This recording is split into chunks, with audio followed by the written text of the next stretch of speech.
Welcome to the Huberman Lab podcast, where we discuss science and science-based tools for everyday life. I'm Andrew Huberman, and I'm a professor of neurobiology and ophthalmology at Stanford School of Medicine. My guest today is Dr. David DeSteno. Dr. David DeSteno is a professor of psychology at Northeastern University and an expert on the science of morality, religion, and the health benefits of belief in God and religion. Many people, perhaps most people actually, view science and religion as mutually exclusive. Today, Dr. DeSteno explains why that view is actually incorrect. And he also shares the data showing that religion and prayer have tremendous mental and physical benefits. We discuss the brain mechanisms that often lead people to embrace faith in God and religion. And we attempt to tackle some of the big questions that often come up around science and religion. For instance, can the existence of God actually be proven? Can it be disproven? If not, how should we think about miracles, the origin of life, and the afterlife? So small questions like that. We also discuss where the line between rituals and suspicions resides and what distinguishes religions from cults. He also shares that despite the fact that more than 100 new religions surface every year, that was surprising to me, very few are able to last. That was not surprising. He also shares amazing data on when and how people lie for personal gain and the simple practices that convert liars into truth tellers and that make people more empathic overall. To be clear, Dr. DeSteno is not promoting religion. He's a scientist, and his approach is to study in an unbiased way how belief in God and religious practices can benefit individuals and groups.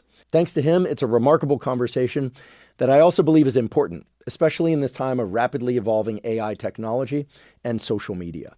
I learned a ton speaking with him about science, God, and religion, and I'm certain that you will too. Before we begin, I'd like to emphasize that this podcast is separate from my teaching and research roles at Stanford. It is, however, part of my desire and effort to bring zero cost to consumer information about science and science-related tools to the general public. In keeping with that theme, today's episode does include sponsors. And now for my discussion with Dr. David DeSteno. Dr. David DeSteno, welcome. Thanks for having me, Andrew. For so many people, the idea of science and religion or science and God are opposite one another, and maybe even mutually antagonistic to one another, depending on who you're talking to and how it's framed. That makes sense, I think, to a lot of people, religious or not, just because on the face of it, science is supposed to be about disproving hypotheses, and religion in most people's minds is based on belief and faith in things that are difficult to disprove. Not impossible, perhaps, but difficult to disprove. And people go back and forth trying to prove the existence of God, trying to disprove the existence of God. This is going on for many, many thousands of years. Mm-hmm. To start, I just want to know, what is your view on the compatibility of science and let's just say belief in God? Because religion and belief in God are somewhat separable. Sure. And we'll get into that. But to keep things simple, what do we know for sure about the compatibility or lack of compatibility between what we call science and a belief in God? To me, the question of belief in God, and you're right, it gets in the way of this because people will say, well, if I believe in God, then I can't embrace science. And I think that's wrong. But let me start at the beginning and say, well, I think the question of does God exist isn't a useful question. It doesn't mean it's not an important question. As you said, people have been debating this for millennia. But it's not useful because as scientists, we can't prove it. Any scientist who tells you they know for sure God doesn't exist, you shouldn't listen to. The reason I say that is oftentimes you and I, as scientists, live by the data. We run experiments. And what's behind any experiment is we try to manipulate a variable and we see if it produces a change. When you're talking about God, you can't do an experiment. And so, I'll say the absence of evidence is not evidence of absence. People hear that a lot and it sounds like a cop-out. But in this case, it's not really. So if I'm testing a new drug, I can have people take the drug and see if it combats a pathogen. And if it doesn't combat a pathogen, I can say, all right, well, it doesn't seem to be working in this experiment. Any one experiment can fail for lots of reasons. And maybe people didn't take their medication the right way. Maybe it only works for a certain type of people. And so you can try it again and again in different cases. And you can kind of build up a sense of, is there evidence here that this drug works or doesn't over time? And if it doesn't in any case, you might say, maybe there's nothing there. With God, you can't even run the experiment. So I'm a psychologist, and so most of what I do is I bring people into my lab. I study how emotions change their behavior. And so I'll bring people in and I'll create two groups. I'll balance gender and ideology and intelligence and all of those things. And to one of them, we'll change their emotional state and I'll see if it'll do something. With God, you can't run an experiment. You can't manipulate God if God exists, right? People say, oh, Dave, I prayed for X, Y, and Z and it didn't come true. So therefore, God must not exist. And I'm like, well, do you know the mind of God? Maybe God only helps people God likes. Maybe God only helps people on every third Tuesday. Right? I don't know. And if I can't manipulate something about the mind of God, then I can't infer causality if God exists or doesn't exist. And so I think this question of does God exist is one science can't answer. I mean, I'm happy to say as a scientist, I see no empirical evidence that God exists. But without being able to run an experiment to prove it, it's beyond the realm of science. And all it does is polarize us, right? It polarizes people into the camps that you're saying. But I think most people, the ones on X, are fundamentalists who are shouting science is bad, or hardcore new atheists who are saying religion is bad. I think most people live in the middle somewhere, and most people accept the view that there could be something there, and they're not in tension. And I think for a lot of history, that was the Catholic Church funds research. They have a wonderful observatory to look at astronomical behavior. The Dalai Lama funds neuroscience, right, to understand how the mind works. And so we had Francis Collins on the show, one of the great geneticists of our time. And for him, there's no tension. He says, God, he's a believer. God created the human mind so that we could learn about the wonders of God's creation and how the world works. They don't need to be in tension. So for me, I like to put that question to the side. What I'm interested in is the data that we'll talk about that shows engaging with religion makes life better for people. And why is that? I definitely want to go into all the practices that people can embrace, should they choose, that can indeed, according to the research, make life better. Not just for them, but for many people. Mm-hmm. To ask a second version of the first question again, I'm wondering how you reconcile the argument that I've often heard where someone will say, okay, well, it's creation. And someone else will say, no, it's evolution. And someone will say, well, who created evolution? It must have been God that created evolution. Or we could be talking about the origins of the universe.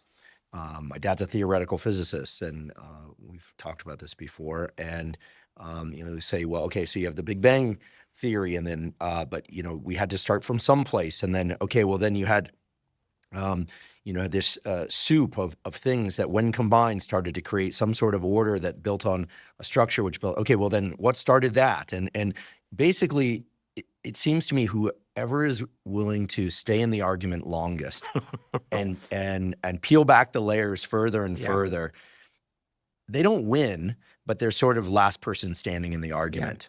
Yeah. And I'm sure this has been debated formally, and I'm sure it's been debated formally for centuries, if not thousands and thousands of years. And here we are, 2025, and people still debate this. Mm-hmm. And we're seeing a resurgence in religious belief. You also see that on X. You see it on social media. You see it lots of places.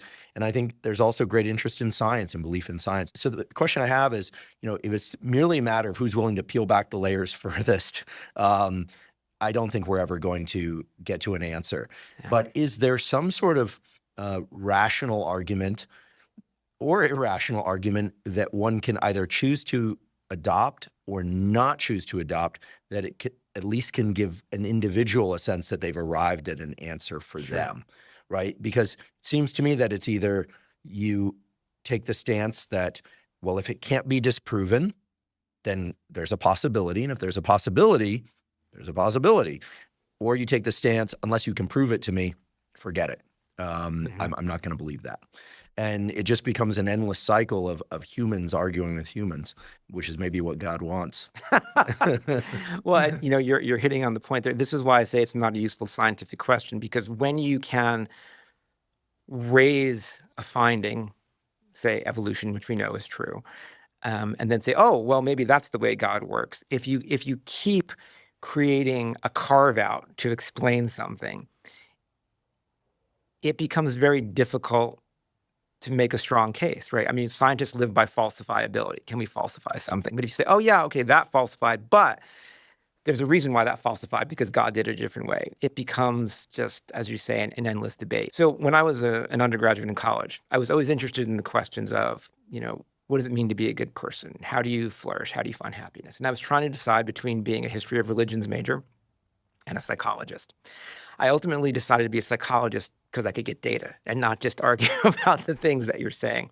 But what I've realized over time is that the things that we're finding that make life better for people, these traditions, they couldn't run randomized control trials, but they had intuited long ago. And so for me, what I like to tell people is, yeah, religion is about belief, but it's also about what you do. And so, yes, there are lots of people who really don't believe in God. There are lots of Jews who are atheists, yet are deeply engaged in their practices. And it tends to make life better. So let me tell you why I think it's rational. You can make a rational case to believe this.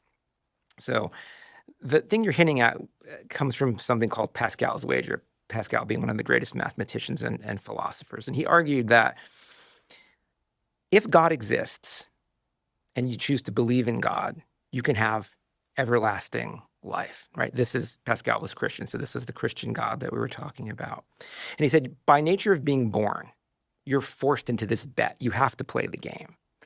Should you be religious or not? Well, if there's a chance that you could have everlasting life in a pleasurable way, even the smallest chance of that outweighs any joy you'd have on earth. So if you chose not to believe in God, yeah, you might have a more libertine lifestyle here, but the joy you would gain from that pales in comparison.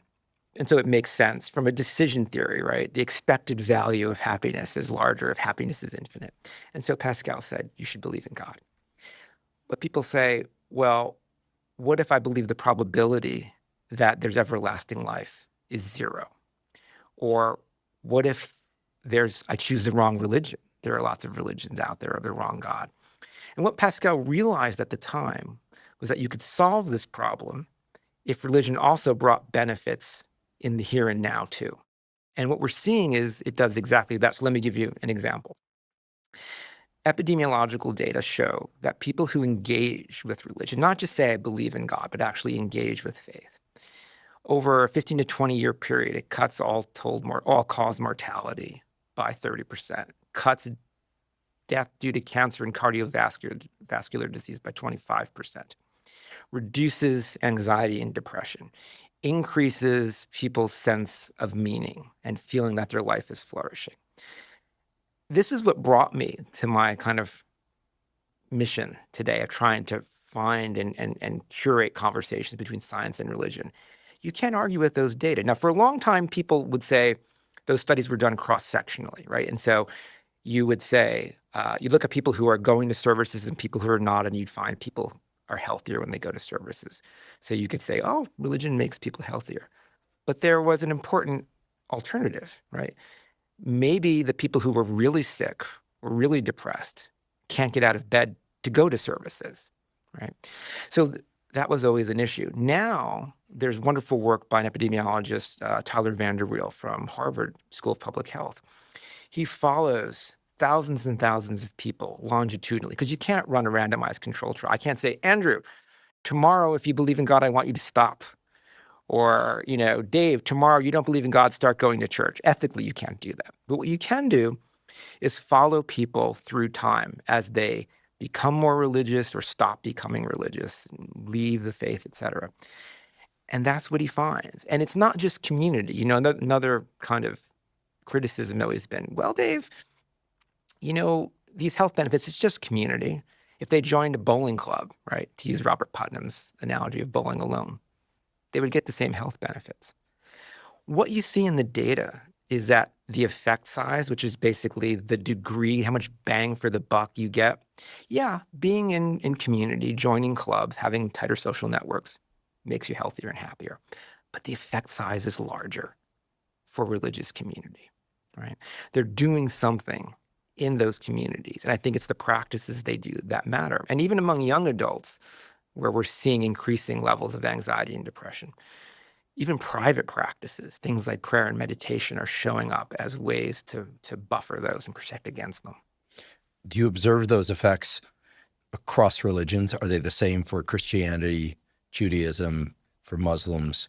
And also we could talk about the subdivisions within each of those. Yeah, it's a good question. So these aren't my data. These are data from Tyler Vanderbilt and other folks. They haven't examined every religion, but when they do look across some faiths, it's a pretty stable finding. I'd like to take a quick break and acknowledge our sponsor, Our Place.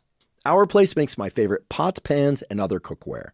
Surprisingly, toxic compounds such as PFASs or forever chemicals are still found in 80% of nonstick pans, as well as utensils, appliances, and countless other kitchen products. As I've discussed before in this podcast, these PFASs or forever chemicals like Teflon have been linked to major health issues such as hormone disruption, gut microbiome disruption, fertility issues, and many other health problems. So it's really important to try and avoid them. This is why I'm a huge fan of Our Place.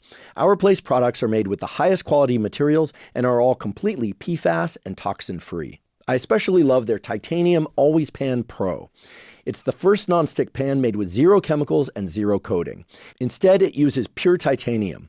This means it has no harmful forever chemicals and does not degrade or lose its nonstick effect over time. It's also beautiful to look at. I cook eggs in my Titanium Always Pan Pro almost every morning. The design allows for the eggs to cook perfectly without sticking to the pan. I also cook burgers and steaks in it, and it puts a really nice sear on the meat.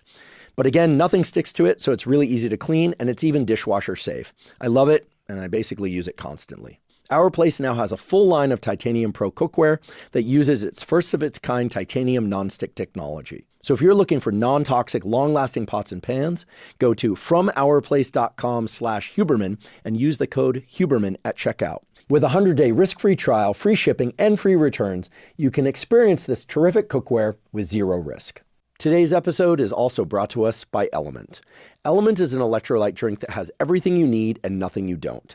That means the electrolytes, sodium, magnesium, and potassium in the correct amounts, but no sugar. Proper hydration is critical for optimal brain and body function. Even a slight degree of dehydration can diminish cognitive and physical performance. It's also important that you get adequate electrolytes. The electrolytes, sodium, magnesium, and potassium, are vital for functioning of all the cells in your body, especially your neurons or your nerve cells. Drinking LMNT dissolved in water makes it very easy to ensure that you're getting adequate hydration and adequate electrolytes. To make sure that I'm getting proper amounts of hydration and electrolytes, I dissolve 1 packet of LMNT in about 16 to 32 ounces of water when I first wake up in the morning, and I drink that basically first thing in the morning. I'll also drink LMNT dissolved in water during any kind of physical exercise that I'm doing, especially on hot days when I'm sweating a lot and losing water and electrolytes. LMNT has a bunch of great tasting flavors.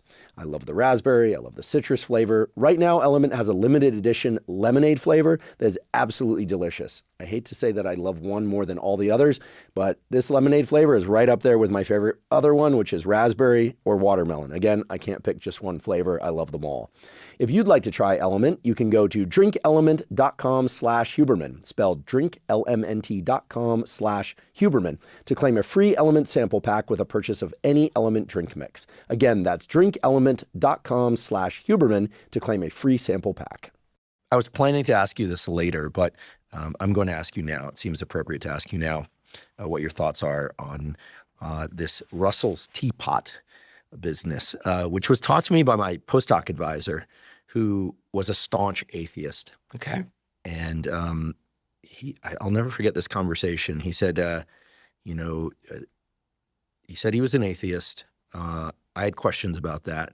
I believe in God. I should be, just clear about that now. Back then, I was probably a bit more in the question of that. Mm-hmm.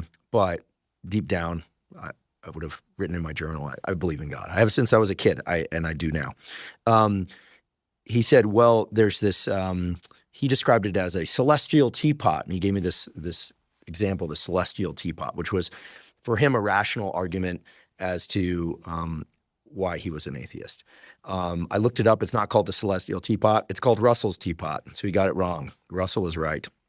So here it is. And I'm paraphrasing here from something I pulled from the internet, but I verified this is accurate to Russell's Teapot. Russell's Teapot is an analogy formulated by the philosopher Bertrand Russell To illustrate, the philosophic burden of proof lies on the person making empirically unfalsifiable claims as opposed to shifting the burden of disproof to others. So Russell specifically applied his analogy in the context of religion. He wrote that if he were to assert, without offering proof, that a teapot, too small to be seen by telescopes, orbits the sun somewhere in space between the Earth and Mars, he could not expect anyone to believe him solely because his assertion could not be proven wrong. Mm-hmm. So this sort of brings us back to the first part of our conversation. What do you think about this? People are walking around with Russell's teapot in their mind saying, the burden of proof is on the person making the assertion, not on other people to carry a belief because it can't be falsified. It depends on your philosophy of science. For me, I tend to think about this. So I'm a psychologist. So, William James, the father of psychology, mm-hmm. had a real interest in religion. And he phrased this slightly differently. He had this notion of something he called an overbelief. And an overbelief is a belief for which the evidence is lacking. It's not disconfirmed, right? But it's lacking. But which nonetheless feels right and leads to positive outcomes. And for him, if those two criteria were true, then it is rational to embrace that belief. And that's how he basically came to embrace religion.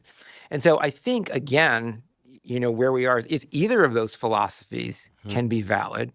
You have to make a choice. One is not more valid than the other. It's based on your philosophy of science. And for me, the question is always going to be one of faith, right? There are a lot of people who are trying to make a case. I'm thinking of Ross Douthat's book, Believe. They're trying to make a case for it that it's rational to believe in religion because, it's called the fine-tuning argument. Look at all the parameters in the world for gravity and other physical coefficients. If they weren't tuned just exactly right, life could never have evolved here. And the probability against them being tuned just exactly right is low. And then people say, well, sure, but there can be hundreds of millions of other universes, right, that we know in the multiverse. And so it's not that weird that we have here. And so I think it's never going to be the case that you're going to have proof. These arguments, these philosophies can bring you up to a certain point, but to take that final step of belief or disbelief, it's faith one way or the other. And again, it's why I think scientists need to stay in their lane. Even Richard Dawkins, right, the most famous atheist around, will say he cannot be absolutely sure that God doesn't exist. Yet he acts like he doesn't, and he urges you to not believe. And so for me, I think let's not do that. When we talk about these practices, how they lead to health and well-being, I can't tell you if they are divinely inspired from a creator who cares about its creations and kind of gave them a roadmap or a user's guide to make life better, or if they're cultural adaptations of people figuring stuff out over millennia. But we don't need to answer that to have respect for them and to study how they work and to see what we can learn from them. And if we're not willing to do that, we're slowing down the science of human flourishing, in my view. In a similar vein, I think in the position that I found myself in the last few years of doing public health education, public science education, I've embraced for a long time the idea that there are behavioral tools that really help, things like meditation, breath work, certainly exercise, maybe even deliberate cold exposure, heat exposure, sauna, et cetera. I also embrace prescription drug and their utility in some instances, right? And I embrace certain over-the-counter compounds. We call them supplements, but they're compounds that nowadays more and more people would say, yeah, maybe taking some vitamin D, people are maybe taking omega-3s, maybe they're not. Maybe they think anything that a doctor doesn't prescribe or that your mother didn't prescribe is not worthwhile.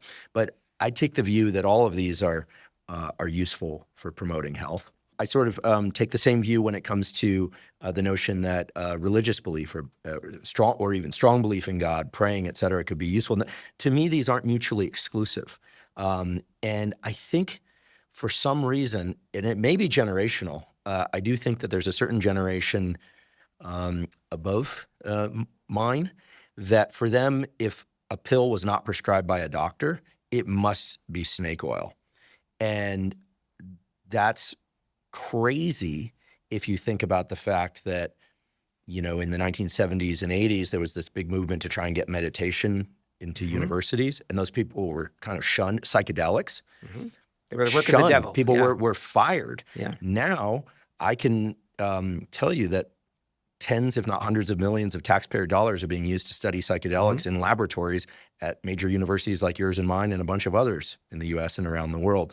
So what was once considered sorcery and pseudoscience often becomes the topic of a discrete study. Of course, with controlled conditions, you get better understanding of what those things can and can't do. But I think we're arriving at the time where religion and science are going to start to be looked at with scientific rigor. And I think that's going to bring about more acceptance of God and religion in terms of how the mind works and well-being. I agree with you, but let's talk about that older generation, because you're right. I have many in my family too who, if the doctor doesn't prescribe it, don't take it. But even during that time period when those folks were younger, the pharmaceutical companies, and I make this argument in my book, the pharmaceutical companies had technology to make all kinds of drugs, but they didn't know where to look. And so what did they do?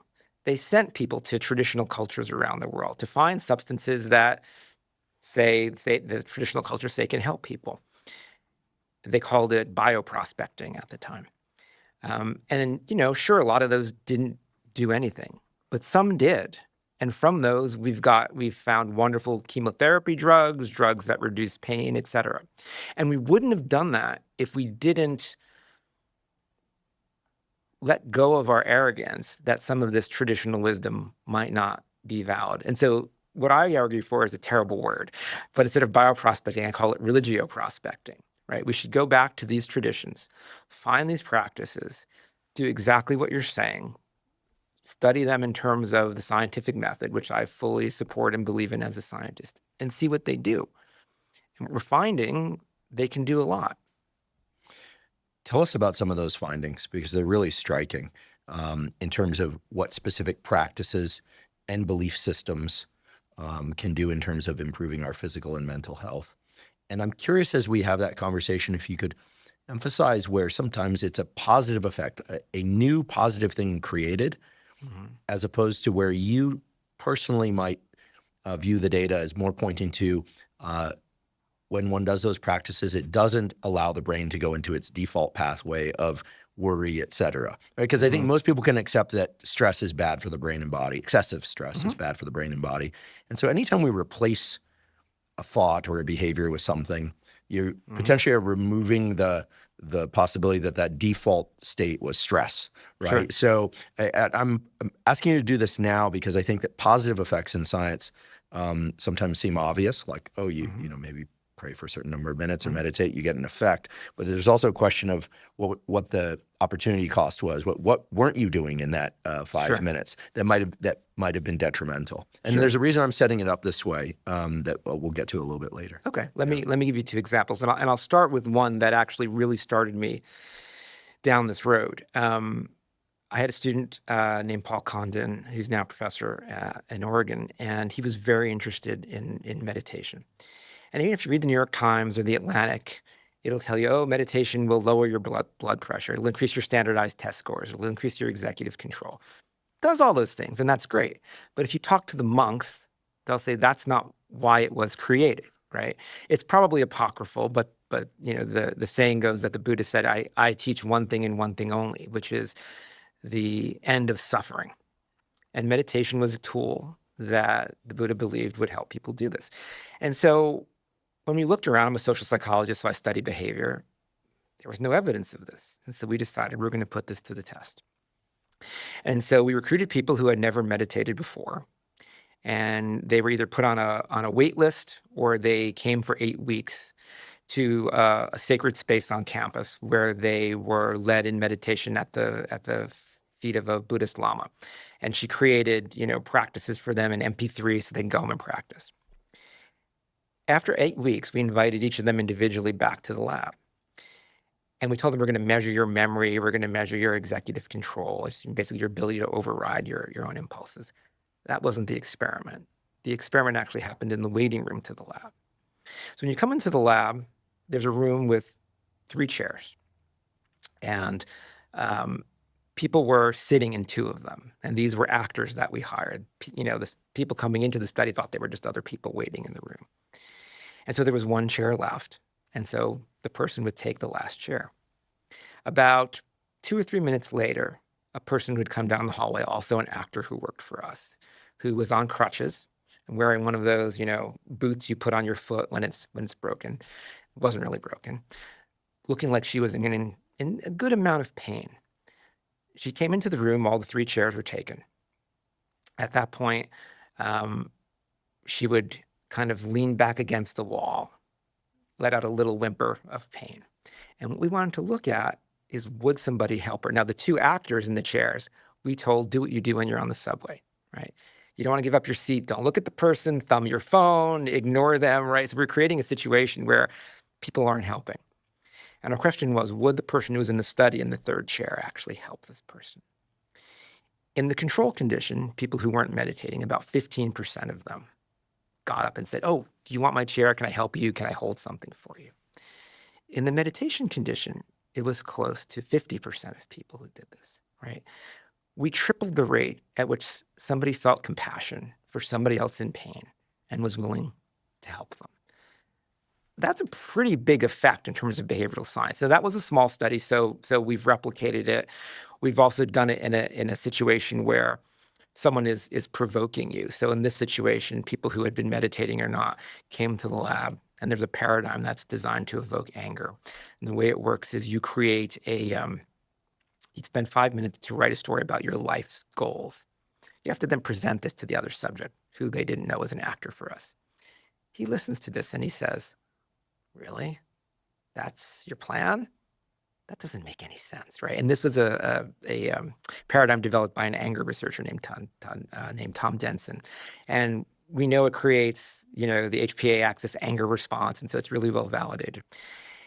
And people either meditated, or in this case, the control was an active control. They had done lumosity brain training for a while.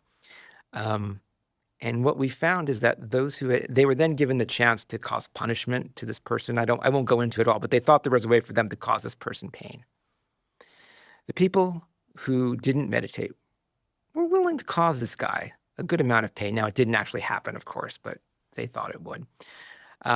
Those who had meditated refused to cause him any pain. They still said what he did was wrong, and they'd want to talk to him and tell him what he did was wrong. But they thought that creating more pain and suffering was not the way to go about it.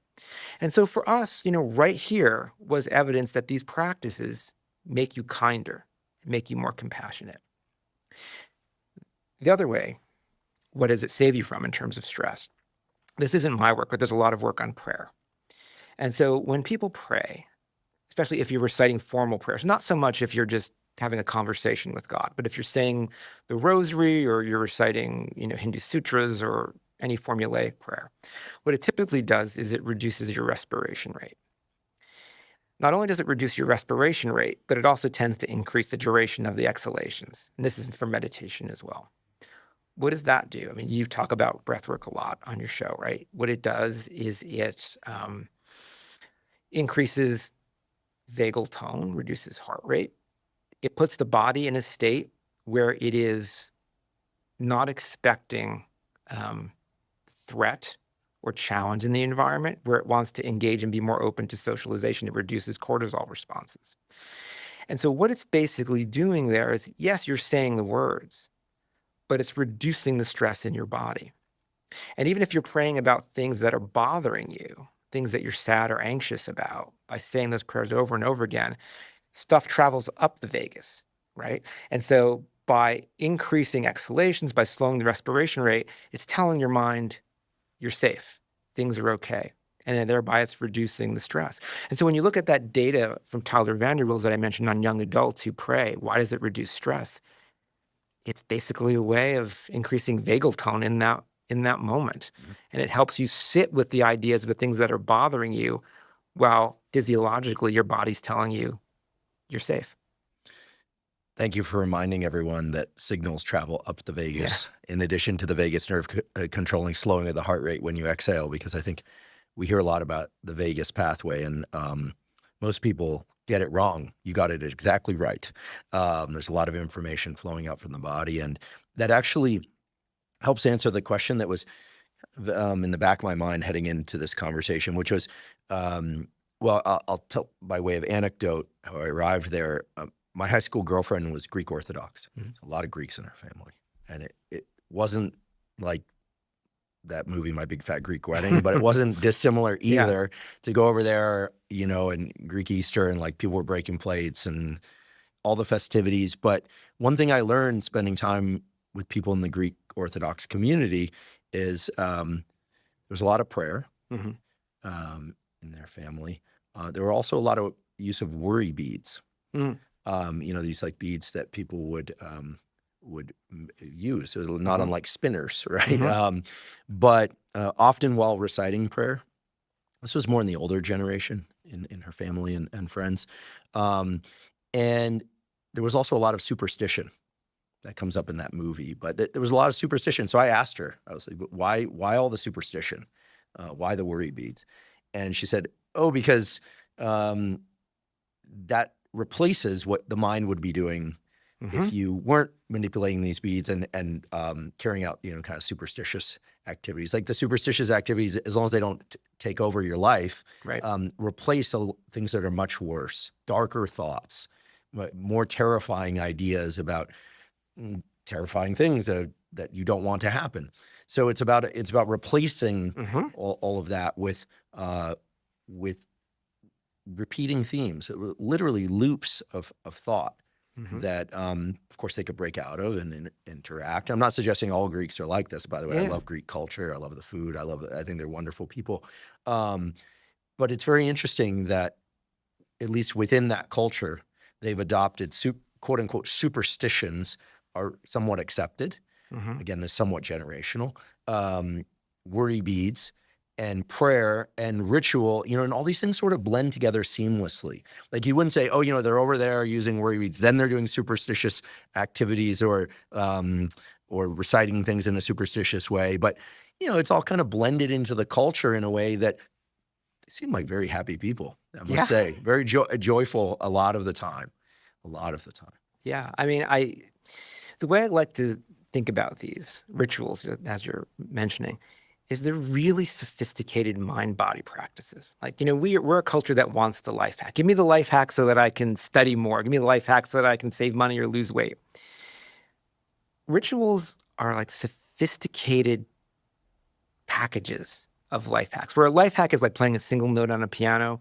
A ritual is like a symphony. So let me give you an example that kind of picks up on what you're saying.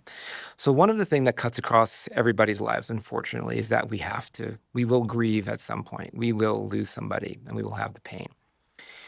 And so I was interested in looking at mourning rituals, right? And what is one thing that almost all religions do when somebody passes? You eulogize this person, and it seems normal.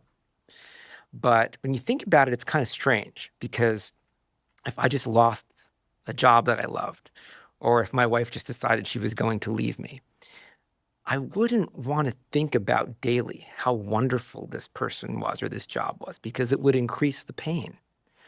But with someone passing, it does the opposite. So George Bonanno, who's one of the nation's leading bereavement researchers at Columbia, he says one of the biggest predictors of who can move through grief successfully, and by that I mean it doesn't get too intense or it doesn't go on too long that it becomes paralyzing, is who can consolidate positive memories of the deceased person. The better you are able at doing that, the more you'll move through grief successfully. And then you're talking about superstitions. You know, if you look at the Jewish mourning ritual of Shiva, and I won't say this is a superstition, but there are elements to it that some people think are strange, like when someone passes, you cover your mirror. Why would you cover your mirror? Well, there's lots of research in psychology that shows when you look into a mirror, whatever emotion you are feeling becomes intensified. So if you're happy and you look into a mirror, you'll feel more happy. If you're sad, you'll feel more sad. Those are solid data? Those are solid data from the 1970s or 80s. Interesting. Yeah. And so they would give people emotional inductions. They'd have a group who would look into the mirrors and groups who didn't. They would then measure their emotions after. Always goes up. Selfies. Yeah. I'm just kidding. And so by simply covering mirrors at a time when you are feeling intense sadness and grief. It reduces that.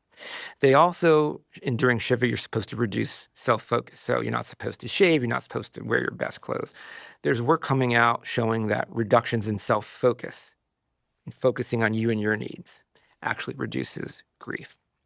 It's also the case that every day during the 7 days of Shiva, your community has to come to your house, and prayers are said in what's called a minyan, which is a minimum of 10 people.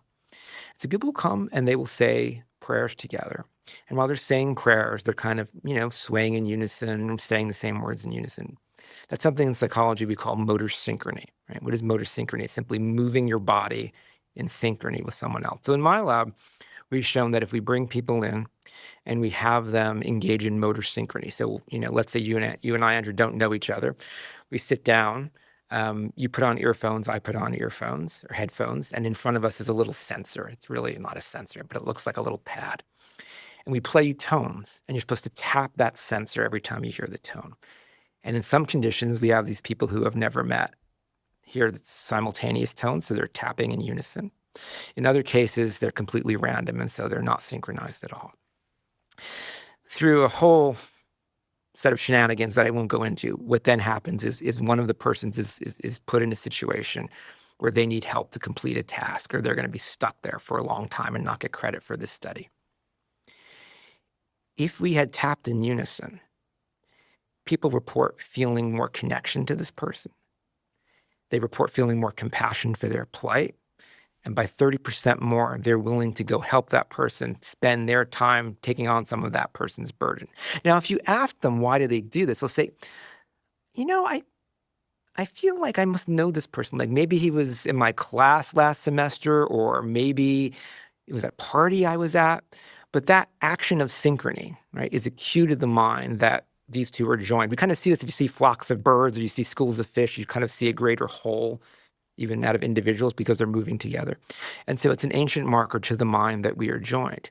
People don't have insight to that, but yet they feel that connection and they can't explain it, so they create a story for it.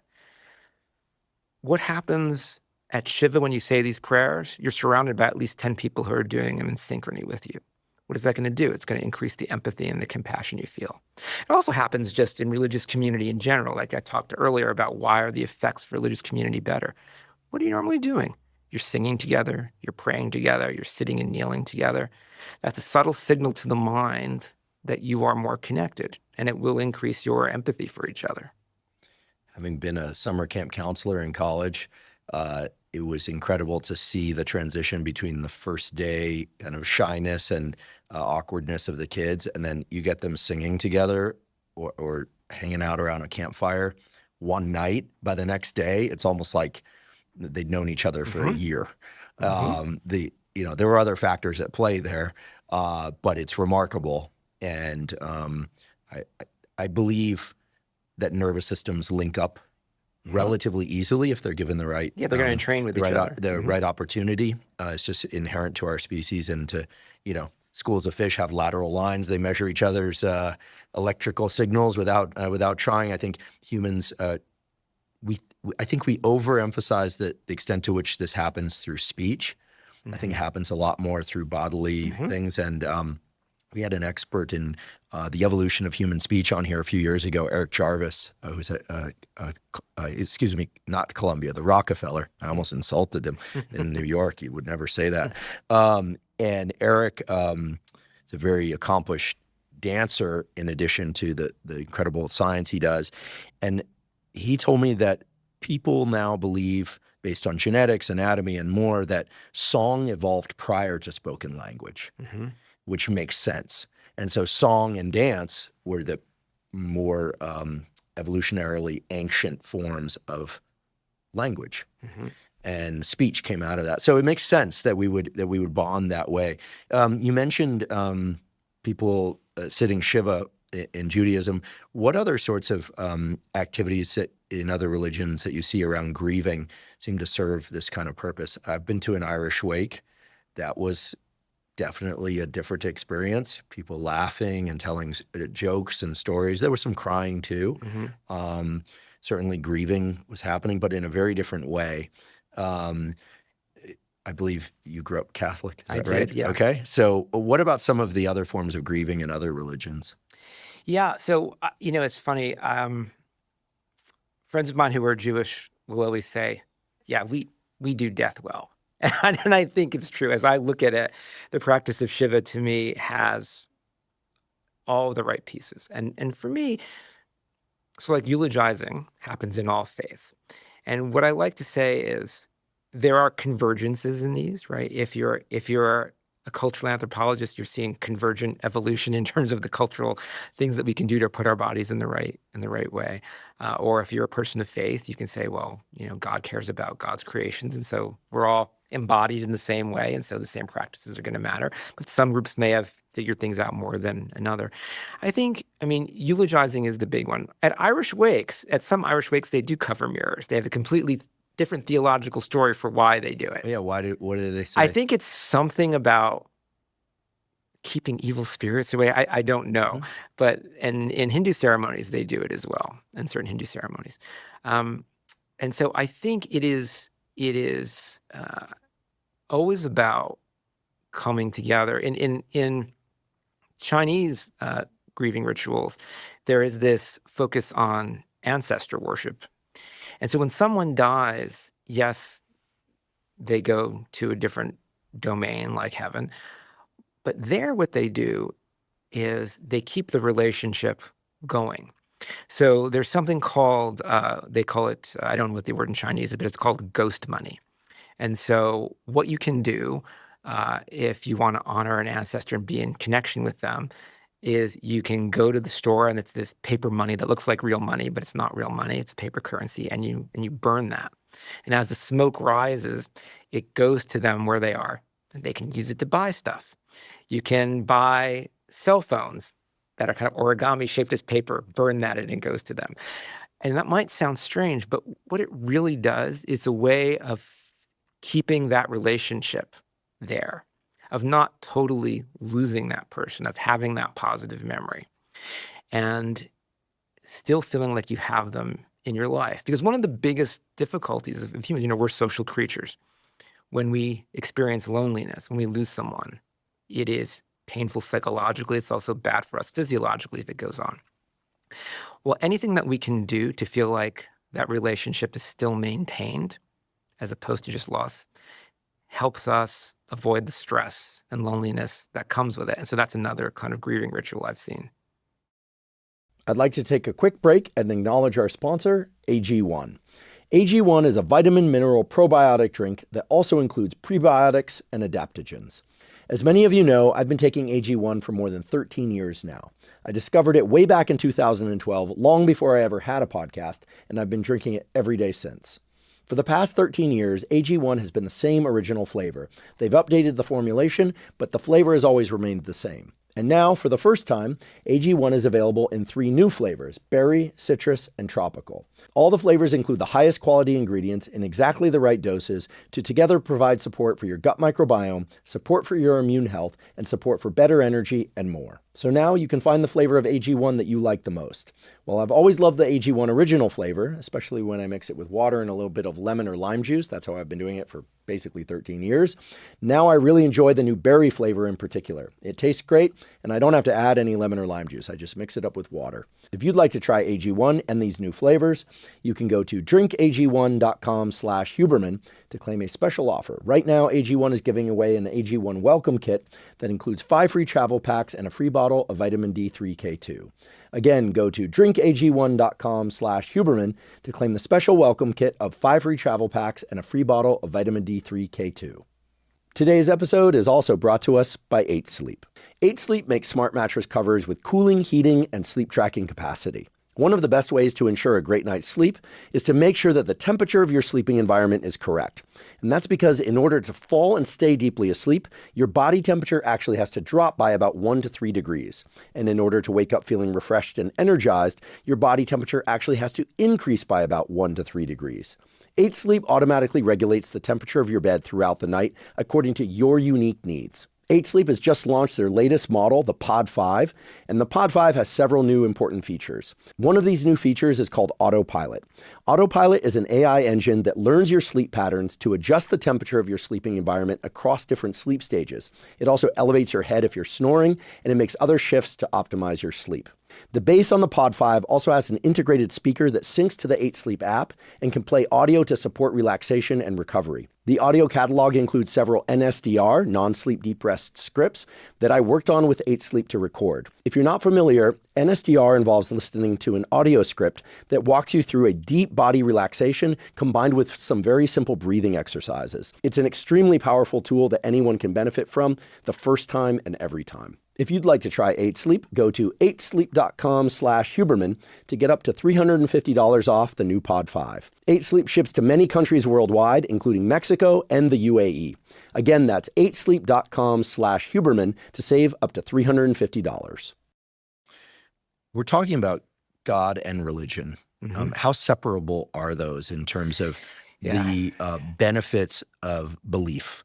So, for instance, has the experiment ever been done to find a group of people who pray regularly to God, but not in the context of any one specific religious practice? Maybe they identify as Christian or Jewish or whatever, but they pray regularly. They'll tell you, yeah, I pray every night or I pray every morning, versus people who really adopt prayer, as you mentioned before, not as just a conversation with God and listening. I always think of prayer can be two things. It can be a conversation with God. It can also just be listening, which some people might say, well, that's just meditation. But I don't know, maybe you ping God with a question and you see what comes back. Yeah. And, No, there are kind forms of prayer that are just deep listening and sitting in silence. Yeah. Versus reading the Bible, versus reading Torah or scripture of any kind. What's known about that? There have been studies, as I've said, that look at prayer in general, for formalized prayer. I mean, there is a sense that, so two questions. Let me deal with the first one first, which is there a difference between God and religion? So because the U.S. is a Christian country, I think most of us, when we think of religion, tend to think of it in terms of Christianity, where belief, where the creed is really important. In most of the world, religion is more about what you do than what you believe, right? It's what are the rituals? How do they infuse your daily life? And that's why, as I said, there are many Jews who are atheists. There are many Hindus I know who are atheists, yet they engage in the practices and they get the benefits from them. So I think those two are separable. There are also people who believe in God, yet don't go to any services and don't practice at all. Say, oh yeah, I believe in God, but I don't engage in this. And when you look at the health benefits for those people, they're not there. You have to be actively engaged in the practices. So I think those two can be separated. In terms of prayer, so remember I was telling you about the motor synchrony stuff. There is, and how it makes you feel more compassion toward other people. There is work that shows that when you do motor synchrony on its own, versus motor synchrony in prayer. And so these are studies where people were just listening to music and dancing together or moving together, versus where they were chanting together, chants that are meaningful to them and their faith, and that set forth principles of the faith. What you find is an increase, a greater magnitude of the effect of the motor synchrony when those meaningful parts of prayer are included. Why is that? As I said before, it's a mind-body practice. So the moving in time, the motor synchrony, is putting your body in a state where it's more receptive to messages about community or coming together, as opposed to feeling tense, where your body is saying, no, there's a threat here, but your mind is saying, no, Dave, be good and reach out to these people. And so in that sense, combining the creedal elements, the belief elements with the practice leads to a greater effect than the practice on its own. You see the same thing with meditation, right? Meditation, we're all sitting at home with our apps, right, by ourselves. That's not the way meditation is supposed to be done. Traditionally, it was done in a sangha, in a community. And as you said before, why is that important? Because as we're breathing together, our respirations are in training upon one another. And it's creating that sense of synchrony to build community. So I think adding the message elements of what religions value to the mind-body practice puts you in a situation where you get a synergism. And this is what worries me when we try to extract certain elements. So psychedelics is one great example. Psychedelics traditionally, whether it was ayahuasca or psilocybin, were taken in the context of a ceremony where you had a shaman who, through chanting or drum beats or whatever it might be, created a situation where the body was very relaxed and felt safe. And then at that point, you would take the psychedelic. And we had Michael Pollan on my show, and when he told me, he said, Dave, the one thing that's really important when you take psilocybin is you have to feel supremely safe. Because when that moment of self-dissolution comes or ego death comes, it can be beautiful or it can be terrifying. And if you don't feel safe, it can go the wrong way. And the data show about 25% of trips are bad, about 8% are so bad that they necessitate some type of mental health intervention. And so you have the shaman with you. You have the experience of ego death. You see whatever you're going to see. And that person helps you reintegrate that and make sense of it. So, at Hopkins, where they're doing great work, they don't have a religious shaman, but they have a guide, right? The guide is with you. You form a relationship with this person during your trip. The person is there with you. They'll put their hand on your hand. They're there to help make sense and keep you feeling safe. They're doing the same role as a shaman. But if you're in Brooklyn, dropping psilocybin with your local Brooklyn hipsters without the container around to keep you safe, there's a good chance you may have a bad outcome. And so for me, long answer to your question about prayer, I think we have these containers of the rituals and the ideals of the religions that work together synergistically. And when you extract those, the question is, will they work as well? Or if not, is there actually even in some cases a danger? A couple of things. First of all, yes, psilocybin can be terrifying. I can attest to that, as can LSD. Did you have a bad trip? Well, I don't recommend this, but when I was young, far too young, I experimented with psilocybin and LSD, had some good experiences, and then a couple of really bad experiences that led me to just basically write them off for a long period of time. Then later revisited that in the proper context with therapeutic support there. Completely different experience, but still psilocybin terrifying every single time. But the integration piece is really critical. It's critical. We could have a long conversation about psychedelics, but I'll just mention now, because I'll come back to this in a little bit, a friend of mine who's quite religious. He's Christian, quite religious, and very versed in the Bible, studies the Bible, is very skeptical of psychedelics, or even concerned about people's use of psychedelics, not because they're quote unquote anti-Christian, but because there's this idea that during psychedelic journeys that evil forces actually can see into your unconscious mind. Now, that might seem like a wild and crazy idea. We could also talk about psychedelics as like which serotonin receptors they happen to be activating. So we could move around the topic from different perspectives. But it is interesting in the sense that when people talk about psychedelic journeys, you just did, I am, it always seems to be this divergent road. You can either have a very meaningful and positive experience, or it can include elements that are terrifying, that if not integrated properly, can be potentially destructive. So the idea that maybe certain components of religion would see it as hazardous, assign that to evil spirits, devil, et cetera, isn't outside what we've observed scientifically or clinically either. No, that's true. And I think you may know this better than me, being a neuroscientist. I think some of the most recent work on psychedelics suggests, to use a poor metaphor, what it's basically doing is loosening the mind, right? It reopens up periods of critical learning. And so things that have become kind of rigid and reified in your brain, suddenly there's flexibility again. And so the messages that you're getting at that time can have much more influence and situational influences than they would at any other time. And if you don't have that safe container for the religion, yeah, it can take you in really problematic ways.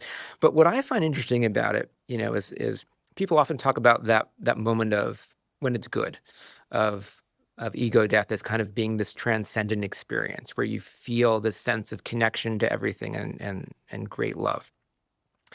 And if you look at mystical traditions where they're all designed to kind of get you to this point, there are what are traditionally called right-handed routes and left-handed routes. Right-handed routes are the ones that are kind of deeply embedded in religions that we normally don't see as much because they're for people who are kind of living a contemplative lifestyle. So Christian traditions have them, Buddhist tradition we're more familiar with, et cetera. And so you can, by virtue of engaging in long practices of meditation, building your skill over many years, get your mind to that point where you can have this sense of ego death. Left-handed traditions, they're the quick and easy way, right? So rather than learn the practice, you can take the drug and get there as well. And so what's interesting to me is that they're both routes, and religions themselves, even outside of the chemicals, have a way for those who want to follow it to gain this transcendent experience. But they're always a little more worried about the left-hand routes for the reasons you're saying, because they don't have the practice and the guidance long-term, and they can go badly for people and lead you to problematics. So that I can see people interpreting as demonic influences. Yeah, I think it's also worth noting that sometimes people can have a very good experience on psychedelics, but without adequate integration, or if the frequency is too high, sometimes issues can surface weeks or months later. It's not always just that they have a bad experience. And I'm generally optimistic about psychedelics as a clinical tool. Yeah. I'm hoping they will get FDA approval soon. I'm hoping the FDA approval will require proper therapeutic support in order for them to be used clinically. But nonetheless, psychedelics are adjacent to religion and belief in God, I think, because, as you pointed out, they tend to recede the waterline on the conscious mind and bring us into these unconscious states that I think a lot of people do achieve through prayer and through meditation. But as you pointed out, it takes much longer. The reason I brought up this notion of evil spirits is that many religions have a component of good and evil. And we tend to assume that those forces are presented as things outside of us. You know, you have a god and a devil, right? And they're battling one another. I have to assume that some of that is born out of the idea that we also understand that the human brain has circuits that hold the potential for good and the potential for evil, and those exist in all of us. In some people, there's enough top-down inhibition or enough that comes from good parenting and good childhood experiences and so on, or just default wiring that makes people behaving terribly very unlikely. But lots of experiments done in the wake of World War II in your field of psychology, were focused on demonstrating really that under the right conditions, most anybody can engage in evil behavior, or at least sadistic behavior. We don't talk about those experiments so much lately because they're not politically correct, but was it the Milgram experiments? These ones that, or which were the experiments I think were done at Yale where people, were the Milgram experiments, where people literally believed that they were causing intense pain in others, and they would get people to ratchet up to the point where they were inducing extreme pain on others, to the point where people later were shocked, no pun intended, that they themselves had done that, that they had been the person controlling the amount and intensity of that much pain over someone else for no other reason except that they were told to. Now, I realize those experiments are a little bit controversial, but I think there have been enough demonstrations that humans hold the potential to do bad things to other humans under the right conditions, that we can accept that the human brain at least has the wiring to go there. What are the data on this notion of good and evil? Why do religions present good and evil outside of us? Is there any evidence that a bias toward accepting that there's good and evil in us is helpful? Because I can think of, when I think about Buddhism, for instance, I think about love and kindness meditation. I think about mindfulness. I think about eliminating suffering. When I think about the New Testament, I think about a loving God. We hear about Jesus as being of love and forgiveness and redemption.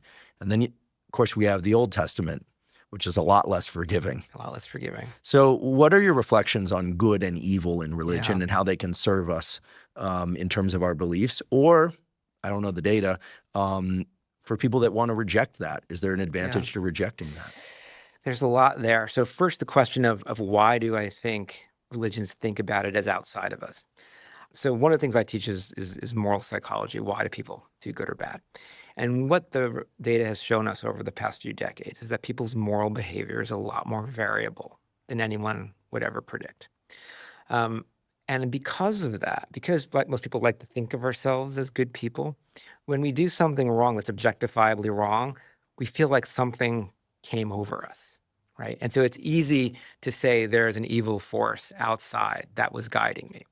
What we're learning now is that a lot of moral processing within the brain happens kind of below your conscious awareness. And I'll give you an example of that in a minute. So it feels like it's coming over us. So therefore, maybe it's some other force. But the point you raise is a good one, right? We did not evolve to be saints. We did not evolve to be sinners. We evolved to be adaptive, right? To basically be able to reproduce and pass on our genetic material. Because we're a social species, we need to cooperate with each other. And therefore, most of the time, when people can see what we're doing, we're going to try and be good because we don't want a reputation for being a bad person. No one's going to cooperate with us. But if you're in a situation where you can have your cake and eat it too, that's adaptive. You're going to take it. And so as an example, we do studies on cheating in my lab. And we have the situation where people come to the lab and we say, okay, look, there's two tasks that need to be done. One is short and fun, takes about 10 minutes. One is long and onerous, takes about 45. You are in the role of decider. You can pick which one of these you want to do. Most people think the fairest way to do it is to flip a coin because whichever one you don't do, the person behind you is going to get stuck doing. And everybody says, yeah, that makes sense. And so we give them a little device that's a computerized coin flipper. So they can hit the button and it comes up heads or tails. The reason we do that is so we can control which side comes up. Heads, you get the fun task. Tails, you get the bad task. 100% of people, when you ask them and you say, if you lied about this, because you're going to be in the room by yourself, if you say you got heads when you didn't, is that morally wrong? Only time in my life I get unanimous data. 100% of people say, yeah, that's morally wrong. That's encouraging that they say that. Well, yeah, wait. And so then we put them in the room and we say, they know they can decide how they want. They know most people say you should use the coin. They say you should use the coin. Guess what percentage of them? So we know they lie because they come out and they basically say, oh, I got the easy task, and we let them go do that. We know the coin came up tails because we rigged it. What percent of people do you think lie to us? I don't know. Depending on the study, it's usually like 85%. 85%? Yeah. Now, there are situations where we tell them you can't decide. You must do what the coin tells you. And there, still about a third of people cheat. Oh, my goodness. Right? Seriously? Yeah. And we've done it with money. You can get more money on the coin flip, higher or lower. But what's interesting is when you ask people later, why did they cheat? They will create a story because no one likes to think of themselves as bad. So they'll say things like, well, yeah, normally I wouldn't do that. But, I had an appointment later and I just wanted to make sure I wasn't late. And I thought that longer task might be a problem. Or my favorite one was because the bad task was like logic problems they had to solve. One person said, well, the guy who was sitting next to me in the waiting room, and I know would get the one that I didn't choose, he was an engineer. So I thought he would like the logic problems that took a lot longer to do, right? And so people are creating these stories. And so the point of this is that if it was public, no one would ever cheat. Like, when I go on TV, people will say, can we do one of your cheating experiments? And I'm like, no one's going to cheat when they're like, have the TV cameras on them, right? But when you can get away with it, your brain changes the computations of what's valuable. You will cheat because it's adaptive to not exert extra energy. You don't have to if there's no reputational cost. And so people do. Where does religion fit in this? Well, there's wonderful work. This is by Dimitris Xykalidis, who's a professor at UConn, where he has people in different cultures do a similar thing. And he has them play a game where they can cheat somebody else out of money. And they either do it in a restaurant kitchen or in a temple. The rate of cheating drops dramatically if you're doing it in the temple. Why? Because suddenly you're reminded, oh my goodness, God cares about this, and there's going to be a price for me to pay if I do this. And so that's top down. But it also works from the bottom up, right? We know that the brain's computations of what we value is often done below our conscious awareness. It is influenced by lots of things, including feeling states. So one thing we study in my lab is gratitude. Bring people into the lab. We have all different ways of making them feel grateful, but the easiest way is count your blessings. Take 5 minutes and count your blessings. We then give them tasks where they can cheat in this way. Those who have counted their blessings, cheating is almost non-existent. 85% to 0. Well, in that study, they were told they had to do what the coin said. So what the coin flipper said. So the average cheating rate was like 25 or 30%. It went down to 2%. Wow. Right. Still a market change. Still a market change. And I'm sure in the other one it would drop, if we did it the other way, it would drop dramatically too. We find that when we give people the opportunity to help someone else who is asking for help, a stranger they don't know, if they feel grateful, they're much more likely to do it. And we can do it in such a way that we can titrate the level of gratitude they're feeling to the amount of help they're giving. And so what's happening here is religions cultivate, they curate our emotional lives. What do people do when they pray? A lot of prayer, the most common prayer is a prayer of gratitude.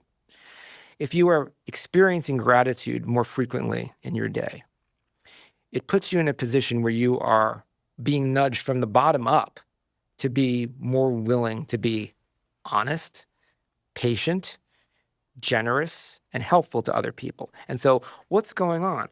The gratitude that you're feeling is putting your body in a state where the brain wants to be more pro-social.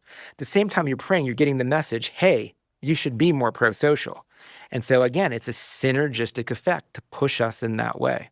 When it comes to discussions around religion and religious practices, you can see a lot of commonalities among religious practices when you kind of take a step back, whether or not it's around gratitude or it's around grieving, celebrating birth of children, et cetera.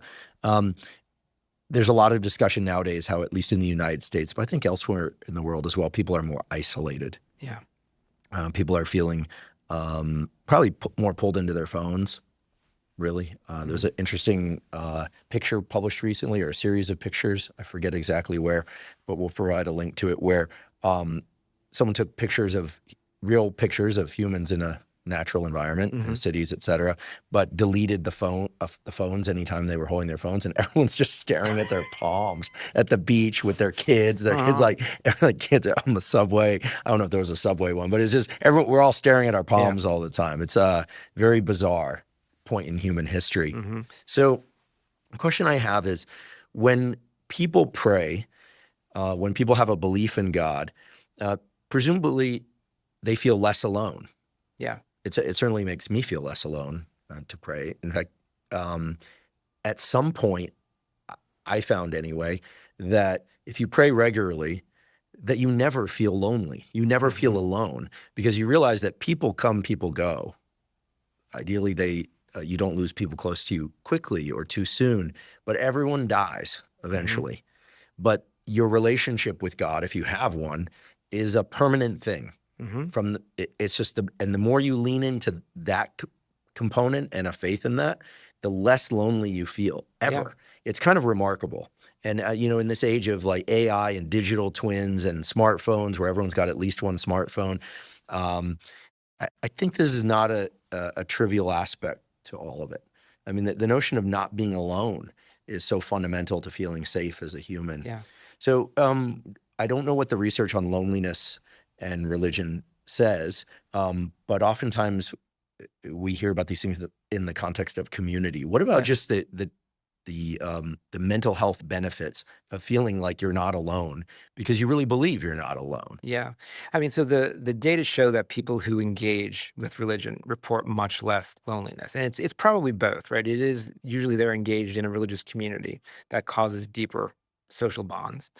But I think you're right. It does, believing you have a relationship with God allows you to feel like someone is always there. And, there's an important difference, right? Being alone is not the same as being lonely, right? You can be surrounded by a lot of people, but not feel a connection to them. With God, from what we can tell, there is this sense of having a relationship with someone who has your back, right? A friend that in essence you can count on. It's interesting, in a lot of evangelical traditions, there's a lot of emphasis placed on having conversations with God. So I'm not sure how you were raised, but for me, being Catholic, it was more like you would pray and God was there. But in a lot of these evangelical traditions, there are trainings that people go to be able to listen for God. And I'm not as familiar with the steps of those, but there really is this sense to kind of train yourself to be able to hear God or sense God by you. And it's not for me to say whether this is true or not. I don't know. Remember, I'm a scientist. And so when I talk about these things, I'm not trying to reduce them anyway. I'm saying, look, we're embodied creatures. We have a brain. If I see God or hear God, my occipital cortex is going to light up. Doesn't mean it's reducible to the neurons in there. It just means that's what it is. And so it's not for me to say whether they're actually hearing God or not. But this emphasis on forming a relationship with God that is kind of two ways is a big part of the faith. And those people report feeling a lot less loneliness. And I think it's a way of solving the problem that we're sensing right now in this society, which is growing loneliness, a growing sense that no one values you, right? No one has your back. I was talking to Robert Waldinger, who was the head of the Harvard Study on Adult Development, and I'm sure you've heard him say one of the biggest predictors for health is good personal relationships, but it's also having what he calls that 3 a.m. friend, right? It's that friend that you can count on. That's not going to be like, Andrew, I can't help you move today. Sorry, I got something better to do, right? And with God, even though God's not going to basically show up and help you move, if you believe and have faith in God and you feel you can connect and converse with God, God's that 3 a.m. friend. He's there when you need it. And so I can clearly see that helping people. But in terms of the data, we don't know. We know religious people are less lonely. We don't know how much of it is the sense of God or how much of it comes from community. It's probably a combo. I'd like to take a quick break and acknowledge one of our sponsors, Function. Last year, I became a Function member after searching for the most comprehensive approach to lab testing. Function provides over 100 advanced lab tests that give you a key snapshot of your entire bodily health. This snapshot offers you with insights on your heart health, hormone health, immune functioning, nutrient levels, and much more.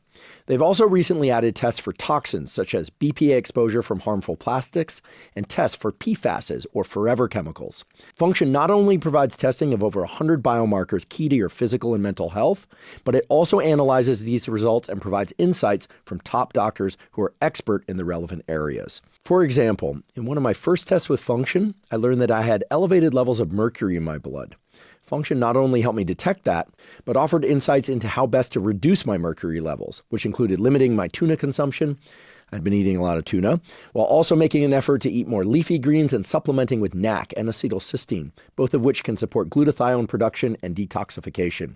And I should say, by taking a second Function test, that approach worked. Comprehensive blood testing is vitally important. There's so many things related to your mental and physical health that can only be detected in a blood test.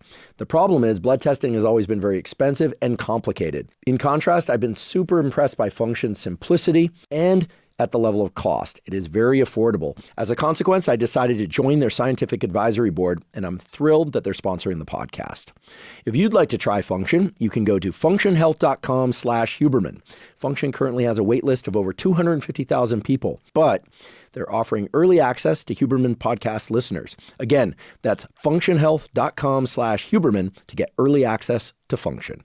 And people will sometimes talk about being able to really feel him. That's usually the language that's used. I mean, people close to me are like really got it up. Seems like more and more these days. And I have some friends who are, who are clearly atheists, and I have friends that aren't. But this notion that you can feel God, right, as a presence, not just, like some being that you're in conversation with. It's obviously an internal feeling, but then people often, I've experienced this, will experience it kind of around you as well. Mm-hmm. And then of course I can step back and go, okay, well that's my insular cortex, and Right. like, of course, right? But the argument that anyone who believes in God or religion would make was, okay, well, how did that all get placed there? Right. And then we get back to the beginning of the No, that's right, conversation where right. we're It's peeling like- back the layers of the onion Right. and saying, well, who put that there? And it's actually probably appropriate to raise the words intelligent design. Yeah. That was popular a few years ago. Yeah. It's kind of disappeared now Yeah. at least in the media. I studied the visual system and I worked on a number of other things, but in the context of the visual system, this is very relevant because eyes are incredible in their Mhm. ability to extract light information, Mhm. obviously, and to allow us visual perceptions. And the evolution of the eye is kind of the linchpin argument for those that believe in intelligent design. Mhm. They always bring up that, the eye couldn't have developed Right. this way. And I could tell you all sorts of things about evolution of the eye, because I've spent a lot of time with this literature, about how some eyes developed with the photoreceptors on one side of the retina and the others of the Mhm. photoreceptors facing outward. And there are a bunch of different solutions to how you take light information and create perceptions of the outside world. Mhm. But if you were to look at any one of those, whether or not it's in a crustacean that just needs to see light and dark, or some species that only needs to see if something's moving or Mhm. stationary, versus us, we have very high resolution vision, or a hawk that has twice our acuity, you'd say, yeah, it's a pretty spectacular thing. Mhm. 3 cell layers, a couple hundred different cell types, and you can create this rich experience that we call visual perception. You can close your eyes, you can imagine things that you see. Incredible. It's a good thing for the intelligent design folks to hang their hat on. Mhm. And yet anyone that studies evolution of eyes can tell you, all right, let's start here. PAC6, the gene, leads downstream to OTX2, Mhm. and you can literally march someone through the logic that it's all genes, transcription factors, and proteins, and you get an eye. In Mhm. fact, there are people building eyes in dishes now from one cell. You can take that Mhm. cell, proliferate that cell, give it the right transcription factor. You can build what pretty much looks like an eye. So I feel like the complexity argument, Mhm. not the spirituality argument, is sometimes used Sure. to push back on the idea of God and religion. And I'm just wondering what your thoughts on that are. And because it's slightly different than saying what came first. Yeah. It's just saying, how could you get this? And that's how I think where society lives right Yeah. now. People who believe that you could only get that complexity through God, and people who believe you could only get that complexity through biology. Mhm. And they're just sort Mhm. of clash, Yeah. even though we don't hear about intelligent design quite so often these days. Yeah, but it is related. I mean, this is kind of the fine-tuning argument again, as opposed to kind of physical constants. We're talking about the evolution of the eye or of the body. Let me say, to me, the scientific method was one of the greatest discoveries ever, and I'm grateful for it. Being a scientist, I do not believe in intelligent design, but we're in one of those situations again where people can interpret it different ways. There is every reason to believe the eye could have evolved in the way it did, and there were probably lots of different mutations that didn't benefit things, and then by probability, those all went away, and the ones that did kind of went forward, on and on.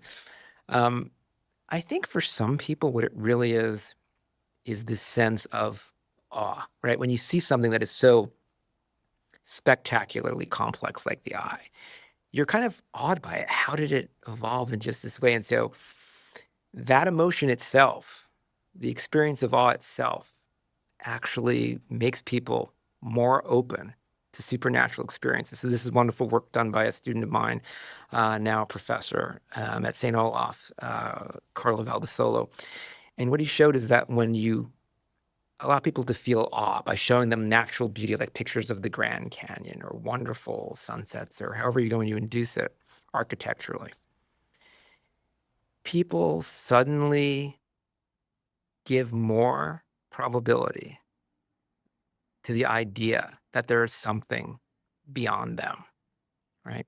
And so here again, you're seeing the combo. You're seeing, well, how could this ever have formed? I'm in awe of it. Oh, I'm feeling that emotion. That makes me more open to the idea that there is, in fact, something beyond. And it seems to feel right. And let's face it, most people, if you're not trained scientifically, you don't really understand how to think probabilistically. And I'm not saying that's a problem with people. It's just part of our business, right? We have to learn how to think that way.